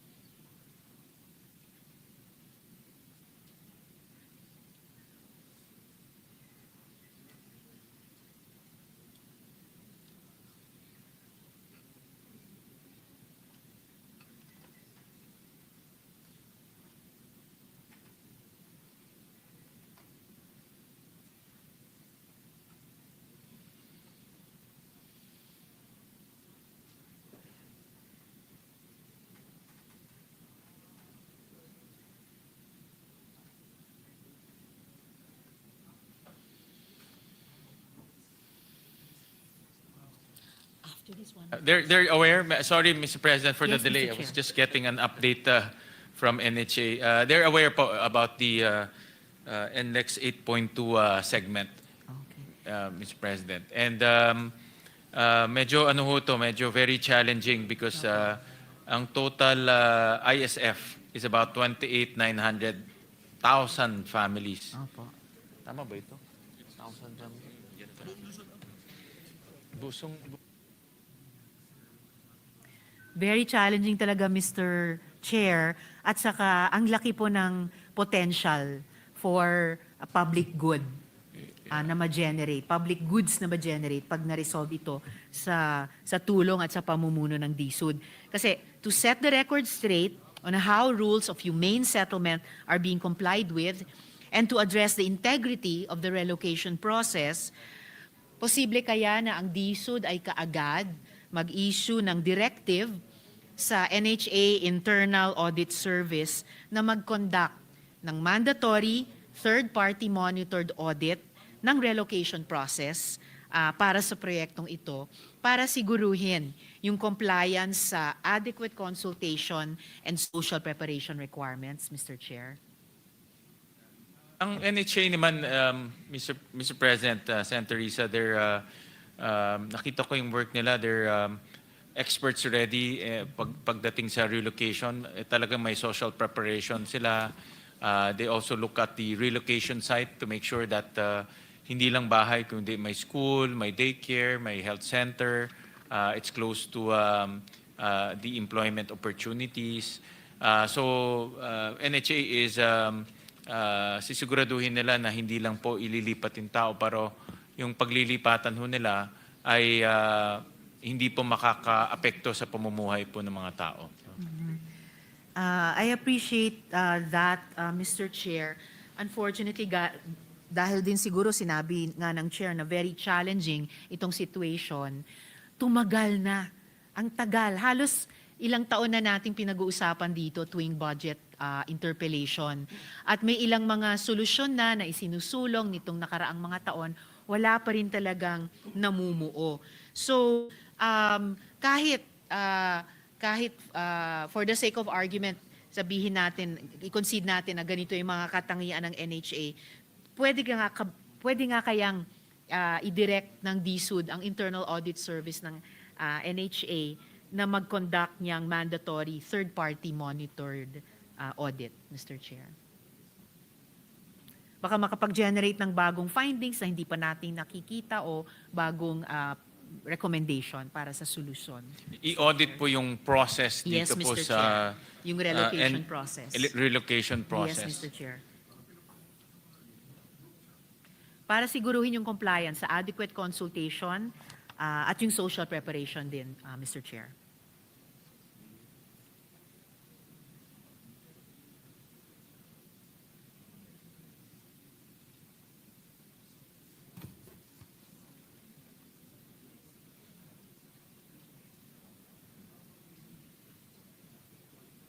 I was conferring po with the DSUD family.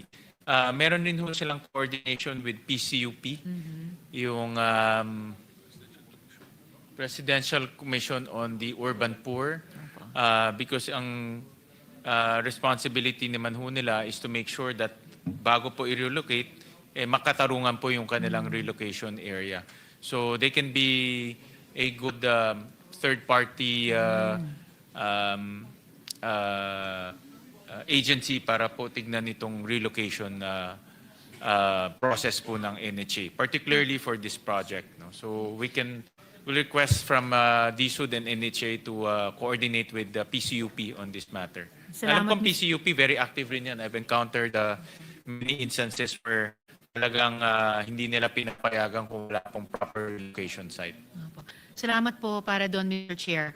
Coordinative nga po yung PCUP, bagamat wala siyang masyadong enforcement capacity. So, I'm hearing na ididirect nga ng DSUD ang PCUP na mag-conduct nitong mandatory third-party monitored audit. Para sila yung, although hindi naman sila hiwalay, hindi naman sila exactly third party, pero sila yung mag-conduct ng audit. Kasi mataas po yung at stake dito, no? Yung rules, yung may settlement ay kino-comply with, at yung integrity mo ng relocation. So, did I hear that? Good news na i-did ng SUD ang UP conduct ang audit na ito, Mr. Chair.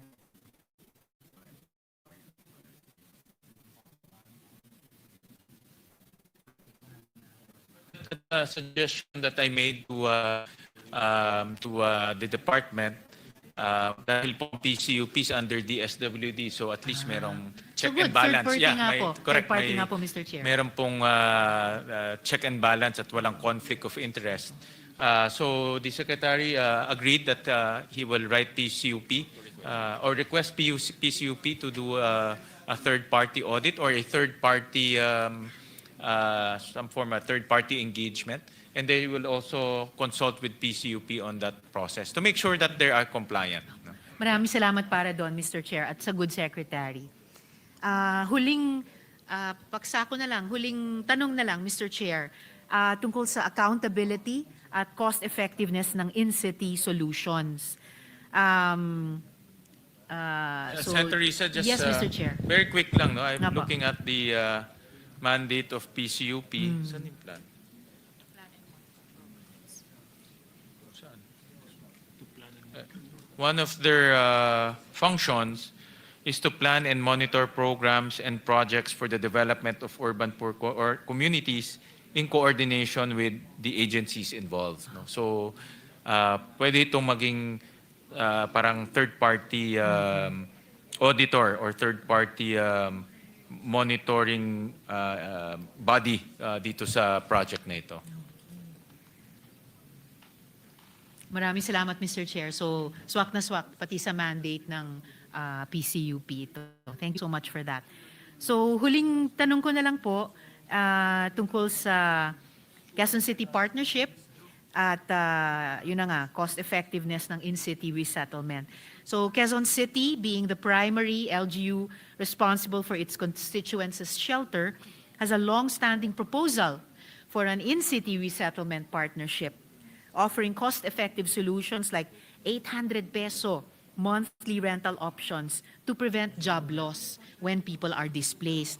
So, ang huling tanong ko na lang sa interpelasyong ito, Mr. Chair, pwede bang mag-commit si Sec. Aliling na tumawid sa Kalayaan Avenue bago matapos itong taon para magkaroon ng formal consultation kay Quezon City Mayor Joy Belmonte at yung Local Housing Board tungo sa isang Memorandum of Agreement na kikilalanin ang Quezon City bilang co-implementor niyang NLEC Segment 8.2 Socialized Housing Component, Mr. Chair.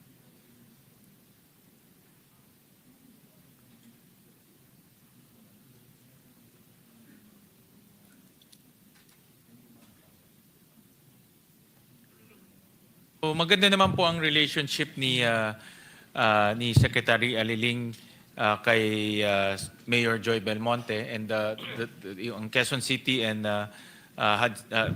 DSUD have good working relationship. So in fact mayroon ho silang 4 na public rental housing projects in QC. No, almost 1,000 families po ang beneficiaries po nitong public rental housing. So yes, they will coordinate with the Quezon City government for itong mga endeavors na ito. Salamat, Mr. Chair. Specifically, formal consultation at posibleng memorandum of agreement na kikilalanin ng QC bilang co-implementor ng NLEC Segment 8.2 Socialized Housing Yes, Component. Mr. President, Chair. in fact, kasama talaga ang QC dito po sa segment 8.2. In fact, nakita ko kasama rin ng Valenzuela. But wala yata kaming, may informal settlers ba kami? Wala yata eh. Meron din pala kaming informal settlers. So, yeah, I just saw in the map na, mahaba ho siya, no? It's a very big project, crosses multiple cities, Valenzuela, QC. So I'll also request LGU Valenzuela to coordinate with QC in terms of consultation and social preparation. And also, ang department will also coordinate with QC government naman po in regards to this social preparation and coordination. Maraming salamat po, Mr. Chair, kay Secretary at sa buong DSUD family, yung key shelter agencies. I think in a while, and happy note, maligayang Pasko at manigong bagong taon sa DSUD, sa QC government, at sa mga constituents, partners nyo doon, ng mga informal settlers. Maraming salamat. Thank you, Mr. Senator Risa. President. Nakabawi na ako sa iyo. Kasi Ay! kahapon mainit yung ulo natin sa DICT. Pero, opo, dun ako sa department uminit ng ulo, hindi po sa inyo, Mr. Chair. Salamat Si po. Secretary Ililing mas cool. Salamat po, Secretary. Thank you, Mr. President. Mr. President, before we continue with the budget of the DSHU, the Department of Housing, we'd just like to welcome to the Senate His Excellency Bibata Nebi Quadrago, non-resident ambassador of Burkina Faso to the Philippines, together with the Honorable Honorary Consul General Consul Robert Goyutay, Consulate of Burkina Faso in the Philippines, with his wife, Ms. Fego, and si Khalifa Sumali and Madeline Tiemtore, Mr. President. We'd like to welcome them to the Senate. Thank you to our guests, to Ambassador and the party together. Welcome to the Philippine Senate. Thank you, Mr. President. Thank you for visiting. Yes. Mr. President, one Majority other Leader. member wishes to interpolate the budget of the... may we recognize Senator Robin Hood Padilla, Mr. President. Senator Robin Padilla is recognized. Maraming salamat po, Ginoong Pangulo, at sa ating pinunong mayorya sa pagbanggit po sa aking bisita. La patrie ou la mort, nous vaincrons. French. Fatherland or death, we shall overcome. Opo, pwede po bang magtanong sa atin pong mahal na kaibigan, Pero Senator wag in Einstein? French. Hindi ako marunong mag-French. Hanggang doon lang ang French ko. French fries pwede. Marami lang po akong mga gustong tanungin, pero ang lahat po na yon ay nabanggit na po ni Senator Risa, kaya ang mangyayari po sa akin ay manifestation na lang. Pero meron po akong video bago po ako mag-manifest. Ready na?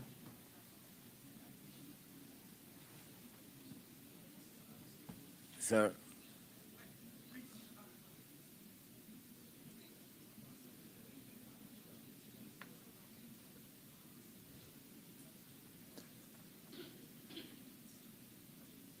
Ito po ay kuha sa Cebu.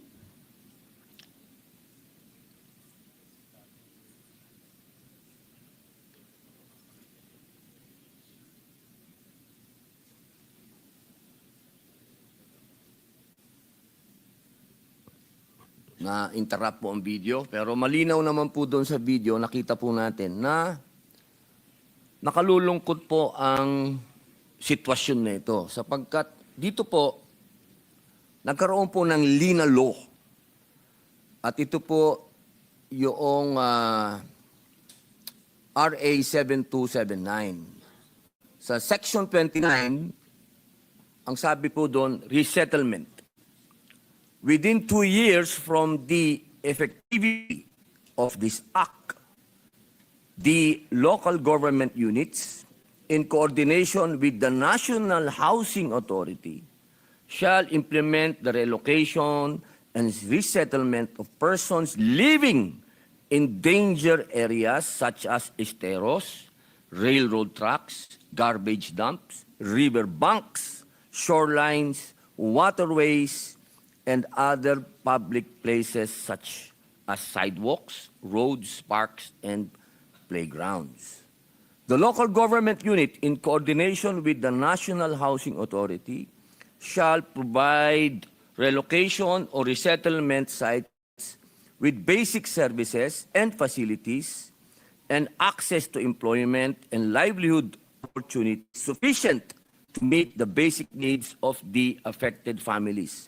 Nais ko lang pong magkwento po sa inyo dahil hindi lang po ako galing sa Cebu, galing din po ako sa Negros at galing din po ako sa Bicol Region. Gusto ko pong ipaalam sa ating mahal na ahensya na aking pong partner sa loob ng 3 taon. Marami din po kaming project na nag-umpisahan ng NHA. Gusto ko pong iparating po sa inyo na karamihan po sa mga napuntahan kong tamaan ng kalamidad. Isa lang po ang kanilang kahilingan. Sila po ay maalis sa lugar na yon at mailipat sa isang lugar na sila po ay safe. Nakikita niyo po yan? Kalsada po yan, naging waterfalls na. Ganyan po ang sitwasyon. Gusto ko pong malaman po din ninyo na sila po ay hindi ko malaman kung bakit pinayagan ng local government na tumira itong mga taong ito sa riverbanks, sa mga tinatawag po nating daanan ng natural na tubig kapag umuulan. At yung iba ginawa pang barangay. Hindi ko po talaga maintindihan paano nangyari yon na itong mga taong ito ay pinayagan doon tumira. At noong nandoon po ako at nakipagtalakayan sa kanila, ang sabi po nila sa akin, wala daw pong ino-offer na resettlement o relocation sa kanila, ang NHA. Nakalulungkot po dahil kinausap ko po yung local government, dribble ang nangyari. Ang sabi po, tinuturo naman po kayo. Kasi ang sabi sa batas, sila ang mag-aalis, kayo ang mag-resettlement. Ang nangyayari po, turuan. Hindi po ako magtatanong na. Ako po yung nagmamanifest lang. Ang nangyari pa po, dumating pa yung isang ahensya ng gobyerno, imbis na ang i-offer sa kanila ay resettlement o ialis doon, magbibigay lang daw po ng bubong at kahoy. Ibig sabihin, dyan pa rin kayo titira. Pag dumating uli yung baha, bahala na kayo sa buhay ninyo. Parang ganun po. Gusto ko lamang pong ipaalam sa lahat na dyan po sa Cebu, meron pong namatay dyan, 8 sa isang pamilya. 8. Isang pamilya po yun, 8. Doon po sa Negros, 14. Isang pamilya. Kaya sayang po, kitang-kita po natin, no? Nandiyan po sila sa pambihira, oh. Kaya sana po, tatagal lang po tayo dito kung magtatanungan pa tayo. Baka po sa 2026 na ako magtatanong kung ano po ang ginawa ninyo dito sa nangyayari na to sa ating mga kababayan. Mga mahal kong nasa gobyerno, hindi na po namamatay sa lunod sa tubig ang ating mga kababayan. Namatay po sila sa lunod sa putik. Nung pumunta po ako, lagpas tao ang putik. Hindi na po makita. Yung pong isang pamilya, hindi nila nakita na yung kapatid niyang 3 dahil nalibing na po sa putik. Kaya sana po, ito po ang tingnan natin. Ito po ay urgent, emergency na po ito. Kailangan po natin itong aksyonan na ngayon na dahil baka may dumating na naman na bagyo. Sabi po tayo ng sabi na ito na ang sitwasyon natin. Mas lalakas ang bagyo, mas dadami ang baha. Siguro po ito po ang panahon para ipakita natin talaga na ang ating gobyerno ay re-responde sa taong bayan. At ito po ang kailangan sa ngayon na. Ma-resettle po sila, ma-relocate po sila. Diyan po sa Negros, ako na po mismo naghahanap ng lupa para sa kanila. Ang sagot sa akin, hindi dito. Mahirap humanap ng lupa dito dahil puro asindero dito. Makakaaway natin dito ang mga asindero. My goodness gracious. Kaya sana po, mga mahal kong kababayan sa ating gobyerno at sa inyo po, tulungan niyo po ako. Sa 2026 na po ako magtatanong. Maraming salamat po. Maraming salamat, Senator Robin. At loud and clear po ang inyong mensahe sa Department of Housing. At nanggaling rin po ako dyan. At tama ko kayo, yan talaga ang sigaw ng mga kababayan natin sa Cebu, particularly sa Talisay, sa Cebu City, sa Mandaue, na mabigyan ho sila ng disente at ligtas na pabahay. No? Ayaw naman ho nila tumira doon, pero dahil sa hirap ng buhay, wala ring paglilipatan, kumbaga napuwersa ho silang tumira ho doon. Pero ang DSUD at nakikipag-coordinate po sa mga local government units, very challenging dahil bibili ho ng lupa, pero nagko-coordinate ho sila para po mailipat itong mga pamilyang ito sa mga danger zones or danger areas. Kaya maraming salamat sa inyong pagbibigay ng paalala. Thank you, Mr. President. Mr. President, next to interpolate the budget is Senator J.V. Ejercito, the author of the Department of Human Settlements and Urban Development Act. Senator J.V. recognized. Thank you, Mr. President. Thank you, Majority Leader.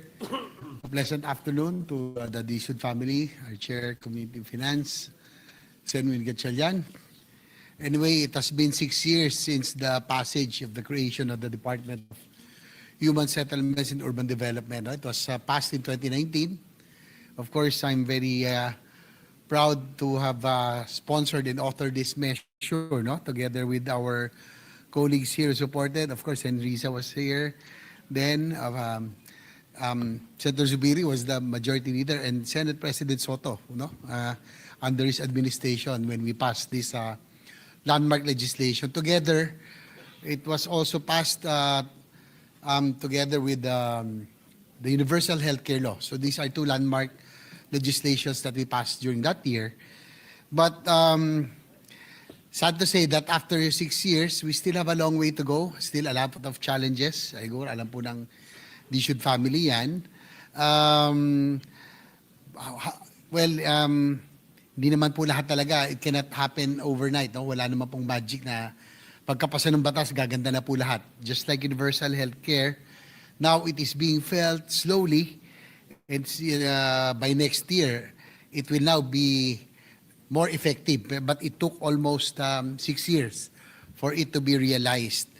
I think itong housing sector will have a lot more challenges. So, based on what we've heard earlier, the backlog back then, as far as I can remember, Mr. President, when we were drafting the measure, was about 2 million at that time.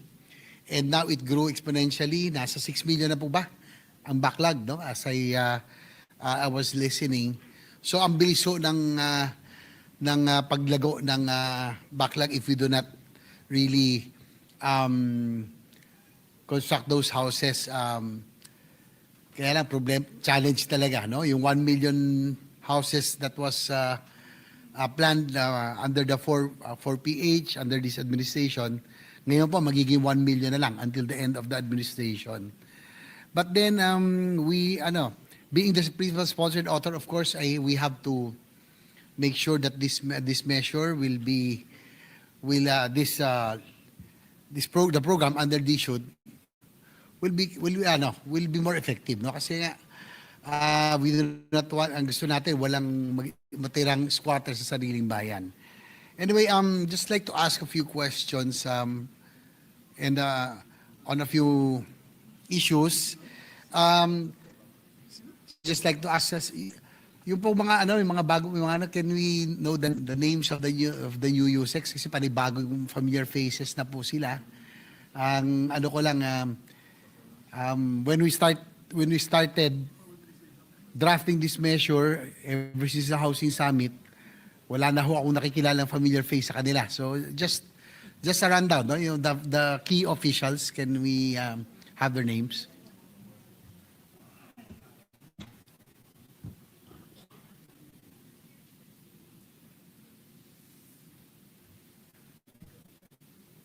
Of course, yung ating butihing Secretary Aliling, then si Yusek Henry Yap, Senior USEC Henry Yap, Senior USEC Sharon Pakis, Undersecretary Odilion Pasaraba, Undersecretary Ramon Aliado, Undersecretary Eduardo Robles, Undersecretary Roman Molina, Undersecretary Maylin Rivera, at si Assistant Secretary Angelito Aguila. So ito po yung kanilang mga USECs and ASECs. Okay, thank you for that. Not to, of course, we would like to know the new officials of the DSUD. Of course, I do not want to, I'm hoping that they will really come up, hindi ko inaano yung credentials nila. But, the only problem, Mr. President, with all of the departments, yung pong turnover lagi, ganun eh. No? So, my worry always is the institutional memory. Just like with the DOH, naiwan na lang po si Secretary Ted Herbosa from USEC, ASEC down. When we were drafting, yung po mga kausap namin, yung the ones who helped us formulate or draft the law, wala na po lahat in the same manner with the DSUD. So I'm hoping, bagong na naman to, learning curve, sana po, yung sa susunod na 2 taon, malaman nyo na lahat. No? From the Housing Summit, hanggang sa pag-draft, so bago na naman po tayo. But then again, nandiyan na po yan. So we'll just have to help each other. Yung po sa, sa development, the reason why we came up with the DSUD, all the agencies, all the housing agencies of government, iba-iba po yung they had their own offices, hiwa-hiwalay po sila under the HADSI back then. So we deemed it proper that under the DSUD, at least everybody will move in the one direction. Probably I would like to ask the chairman if you can ask Secretary Aliling, yung pong strategy now with the housing, the socialized housing. Sana po hindi na maulit yung mga dating nakagawian, nagagawa na kung saan pinakamura ang lupa, doon po bibili, magde-develop, gagawa ng socialized housing, low-cost housing, tapos pwera yung ilumipat yung mga beneficiaries, but after a few months, after a few years, iiwanan. Kasi po, malayo sa transport hub, malayo sa mga health centers, sa mga educational facilities. And during the time, Mr. President, Mr. Chairman, ang nangyayari, nasa 30% or below ang occupancy. Nagsasayang po tayo ng pera. So, I'm hoping that with the passage of DSUD, ang gusto natin township development. It should now be complete with the health, educational, transport hubs, and others. So, I just want to ask, is this the same direction still that will be pursued by the leadership of Secretary Aliling and the DSUD family? Well, thank you for that question, and tama ho kayo, Senator JV, na yung mga tao na pinapwersa pong i-relocate sa outside of their cities or outside of their municipalities, napipilitan ho silang iiwan yung kanilang pinaglipatan dahil walang trabaho, walang eskwelahan, walang education, at inconvenient para sa kanilang daily life. Tayo man, pag linipat ho doon, aalis ho tayo ng aalis dahil walang mga basic facilities. So, yan po ay hindi na policy ng bagong pamunuan ng Department of Housing. In fact, kanina napag-usapan ho namin ni Senator Risa na ang policy ngayon ng NHA ay in-city or neighboring cities, or they call it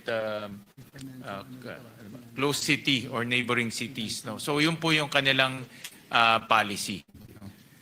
Well, that's good to hear because both of us have experience as former chief executives. And I would say that, I can proudly say, Mr. President, that in Metro Manila, San Juan and Valenzuela have more or less the more successful socialized housing program. Kasi po hindi naman lahat ng LGUs prioritize housing because number one, it's very expensive. Land is very expensive in Metro Manila. And second, hindi masyadong mataas, no, yung development cost. But happy to note that Valenzuela has one of the more successful housing program. Yun po yung Disciplina Village, no? If I'm not Yes, mistaken. Disciplina Village po. Oo. Dalawa po yun, no? Medyo payat pa tayo dyan, Senator JV. Oo nga eh. Oo. Parang ako hindi. Hindi. Ikaw yun. Hindi. Actually, ikaw yung tinutukoy ko. Yes, this one's, si Congressman Albi Benitez, the one who passed the other measure, the countermeasure. But the Kalayaan, the Disciplina Village, how many phases was that, Mr. Chairman? Well, it was an offshoot of Bagyong Ondoy. I think mayor tayo nun, Senator JV at that time. So dahil po sa Bagyong Ondoy, we had to relocate yung mga nasa danger areas. So to date, we have relocated close to about 15,000 sa mga danger areas. Meron na ho kaming tatlong housing projects.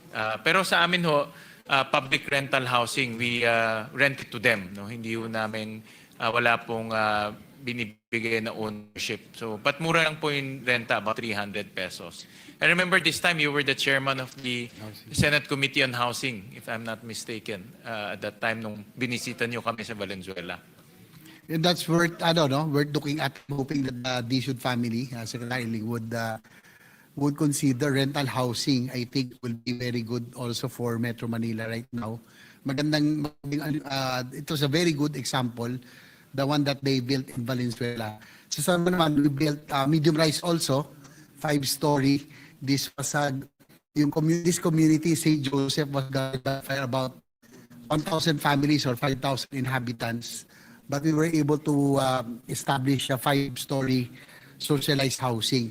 My question, Mr. President, during the time of Secretary Akbar, he wanted high-rise, no? I think he wanted high-rise socialized housing for Metro Manila. Rationale is being because land is definitely expensive in the urban area, especially Metro Manila. So they will maximize, no, na maglagay ng high-rise. My only apprehension is that pag high-rise, the cost of maintenance is very high, no? Yung mga elevator, hindi pwedeng dalawa lang yan or 4 pag ganun malalaki. Baka 6 to 8. And then the common usage area. What is the take or the position of Secretary Alilingdao and the DSUD family? Do they still pursue ito po mga socialized housing that is high-rise, 20-story or above?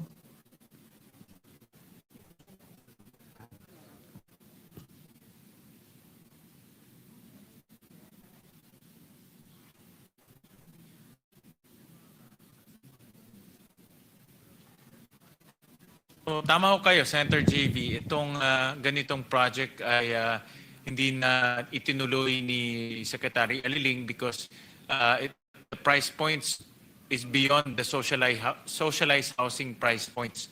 So hindi ito yung mga hindi kayang afford ng mga constituents ho natin na dapat ho natin bigyan ng pabahay. No? So hindi na ito inadapt under the new 4PH. But what they opted is a walk-up until 5 floors na public rental housing. So we'll go back to the old formula. yes, That bumalik. has been I think that's the proven formula for socialized housing. Talagang walk-up lang. I think yung Senator dyan is the one in Valenzuela is also 5-story, no? Walk-up also. Yes, parang 4.5. 4.5. Kasi itong pinapakita ko sa inyo ngayon, kasi ayaw magpatalo yung mayor namin eh. Gumawa kami ng 5-story. Gumawa naman siya ng 22-story. So that's my worry, no? My apprehension. Because the cost of development, the cost of maintenance, security, elevator, common usage area will be very high. Ngayon nga naman, siguro alam po ninyo na ang hirap ng maningil doon sa amortization, that's very low, or rental. Kung isasama pa itong mga ganitong type na kusa na common usage area na mayroong fees, naku, baka mas mahirapan na ho tayo maningil. Anyway, that's I would like to thank Secretary Aliling for again in going back to that proven model, no, na walk up, which is really more appropriate for socialized and in-house housing. So my question also now is that will we continue with the pursuing in city house or near city housing in urban areas? Will the DSUD partner with LGUs? Kasi ang mahal dito, the bigger portion, the more expensive portion is land. If the LGU would provide the land, I think DSUD can develop, no? In the same manner that we in Valenzuela and San Juan were able to do it. Kaya ho sa Valenzuela and also some, I think QC kanina narinig ko, kaya ho public rental housing because mahal ho talaga yung lupa. No? In Metro Manila, the price range can range from 45,000 to all the way to 200, 300,000. Kaya ho, pag isasama ho natin yung price of land doon sa amortization, hindi talaga kaya ng mga beneficiaries. So the model that DSUD now is using here in Metro Manila is public rental housing. So at least yung on LGU land, no? On LGU land para po Just like a Valenzuela model. para wala hong amortization yung lupa. And you can also redevelop that in the future, no? Sa Singapore ho, all housing units doon is rental, no? And from time to time they redevelop the area, lalo na kung yung area po nagiging affluent. So that's the model that DSUD now is adopting. Well, that's good to hear, no, from Secretary Liling because these are proven more successful programs, no? Yung maganda yung sa Venezuela and I would really support that yung rental for Metro Manila. But siguro itong ginawa sa amin na condominium, siguro pwede na rin gawing rental na lang. Anyway, yung po sa ano, no, with regards to other socialized housing, NHA, siguro for us not to repeat the same mistake as before, now that we are pursuing the massive infrastructure, North-South commuter line, Metro Manila subway, and others, probably the housing sector, the DSUD can base its projects or programs on the transport development. Kung nasan yung transport, dapat sumusunod yung development. I hope that can be considered so that hindi na mauulit muli yung dating nasa kung saan lupalo nilalagay na bundok na malayo, isolated, iiwanan din.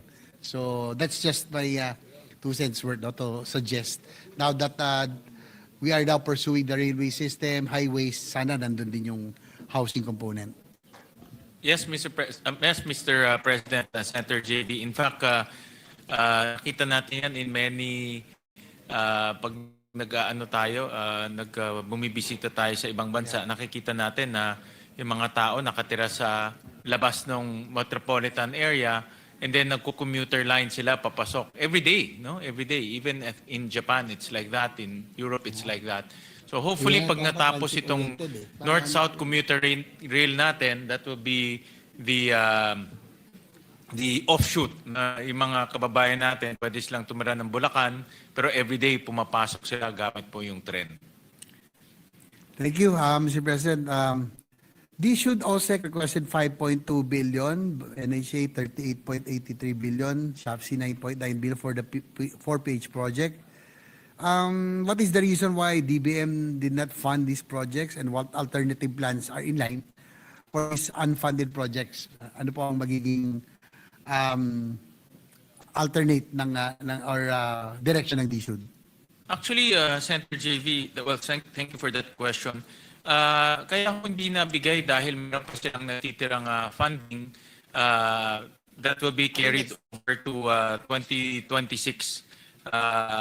683 million still remains in the coffers of DSUD. And the reason for that is because they reformed the 4PH program to make it affordable. Yung kaninang nabanggit nyo na tuklasan nila pag high-rise, only the upper 10th quintile can afford that housing project. So they had to reform the program, kaya na-delay po yung 4PH program. But now na reformed na, very clear na yung kanilang market target, gagamit na nila itong 683 million for next year. Kaya hindi ho sila binigyan because of the low utilization.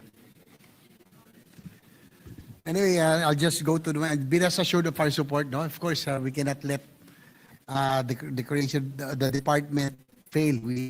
The D should succeed, and again, we need to address the backlog. No, sabi ko kanina nung sinusulat natin 2 million lang backlog, it grew exponentially to 6 million. So we have to move fast, and I think the key here will be financing. No, also one of the things that they should really focus on the financing side, lalo na sa mga projects. And siguro sa NHA na lang, no? Si GM na lang nakita ko dito.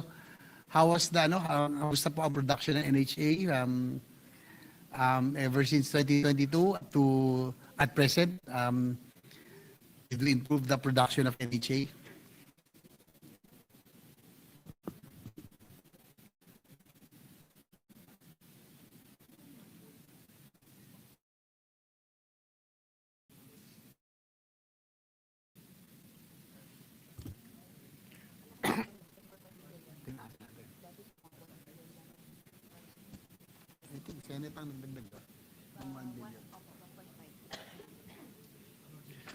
In terms of production, Mr. President, walang problema po yung housing production ng NHA.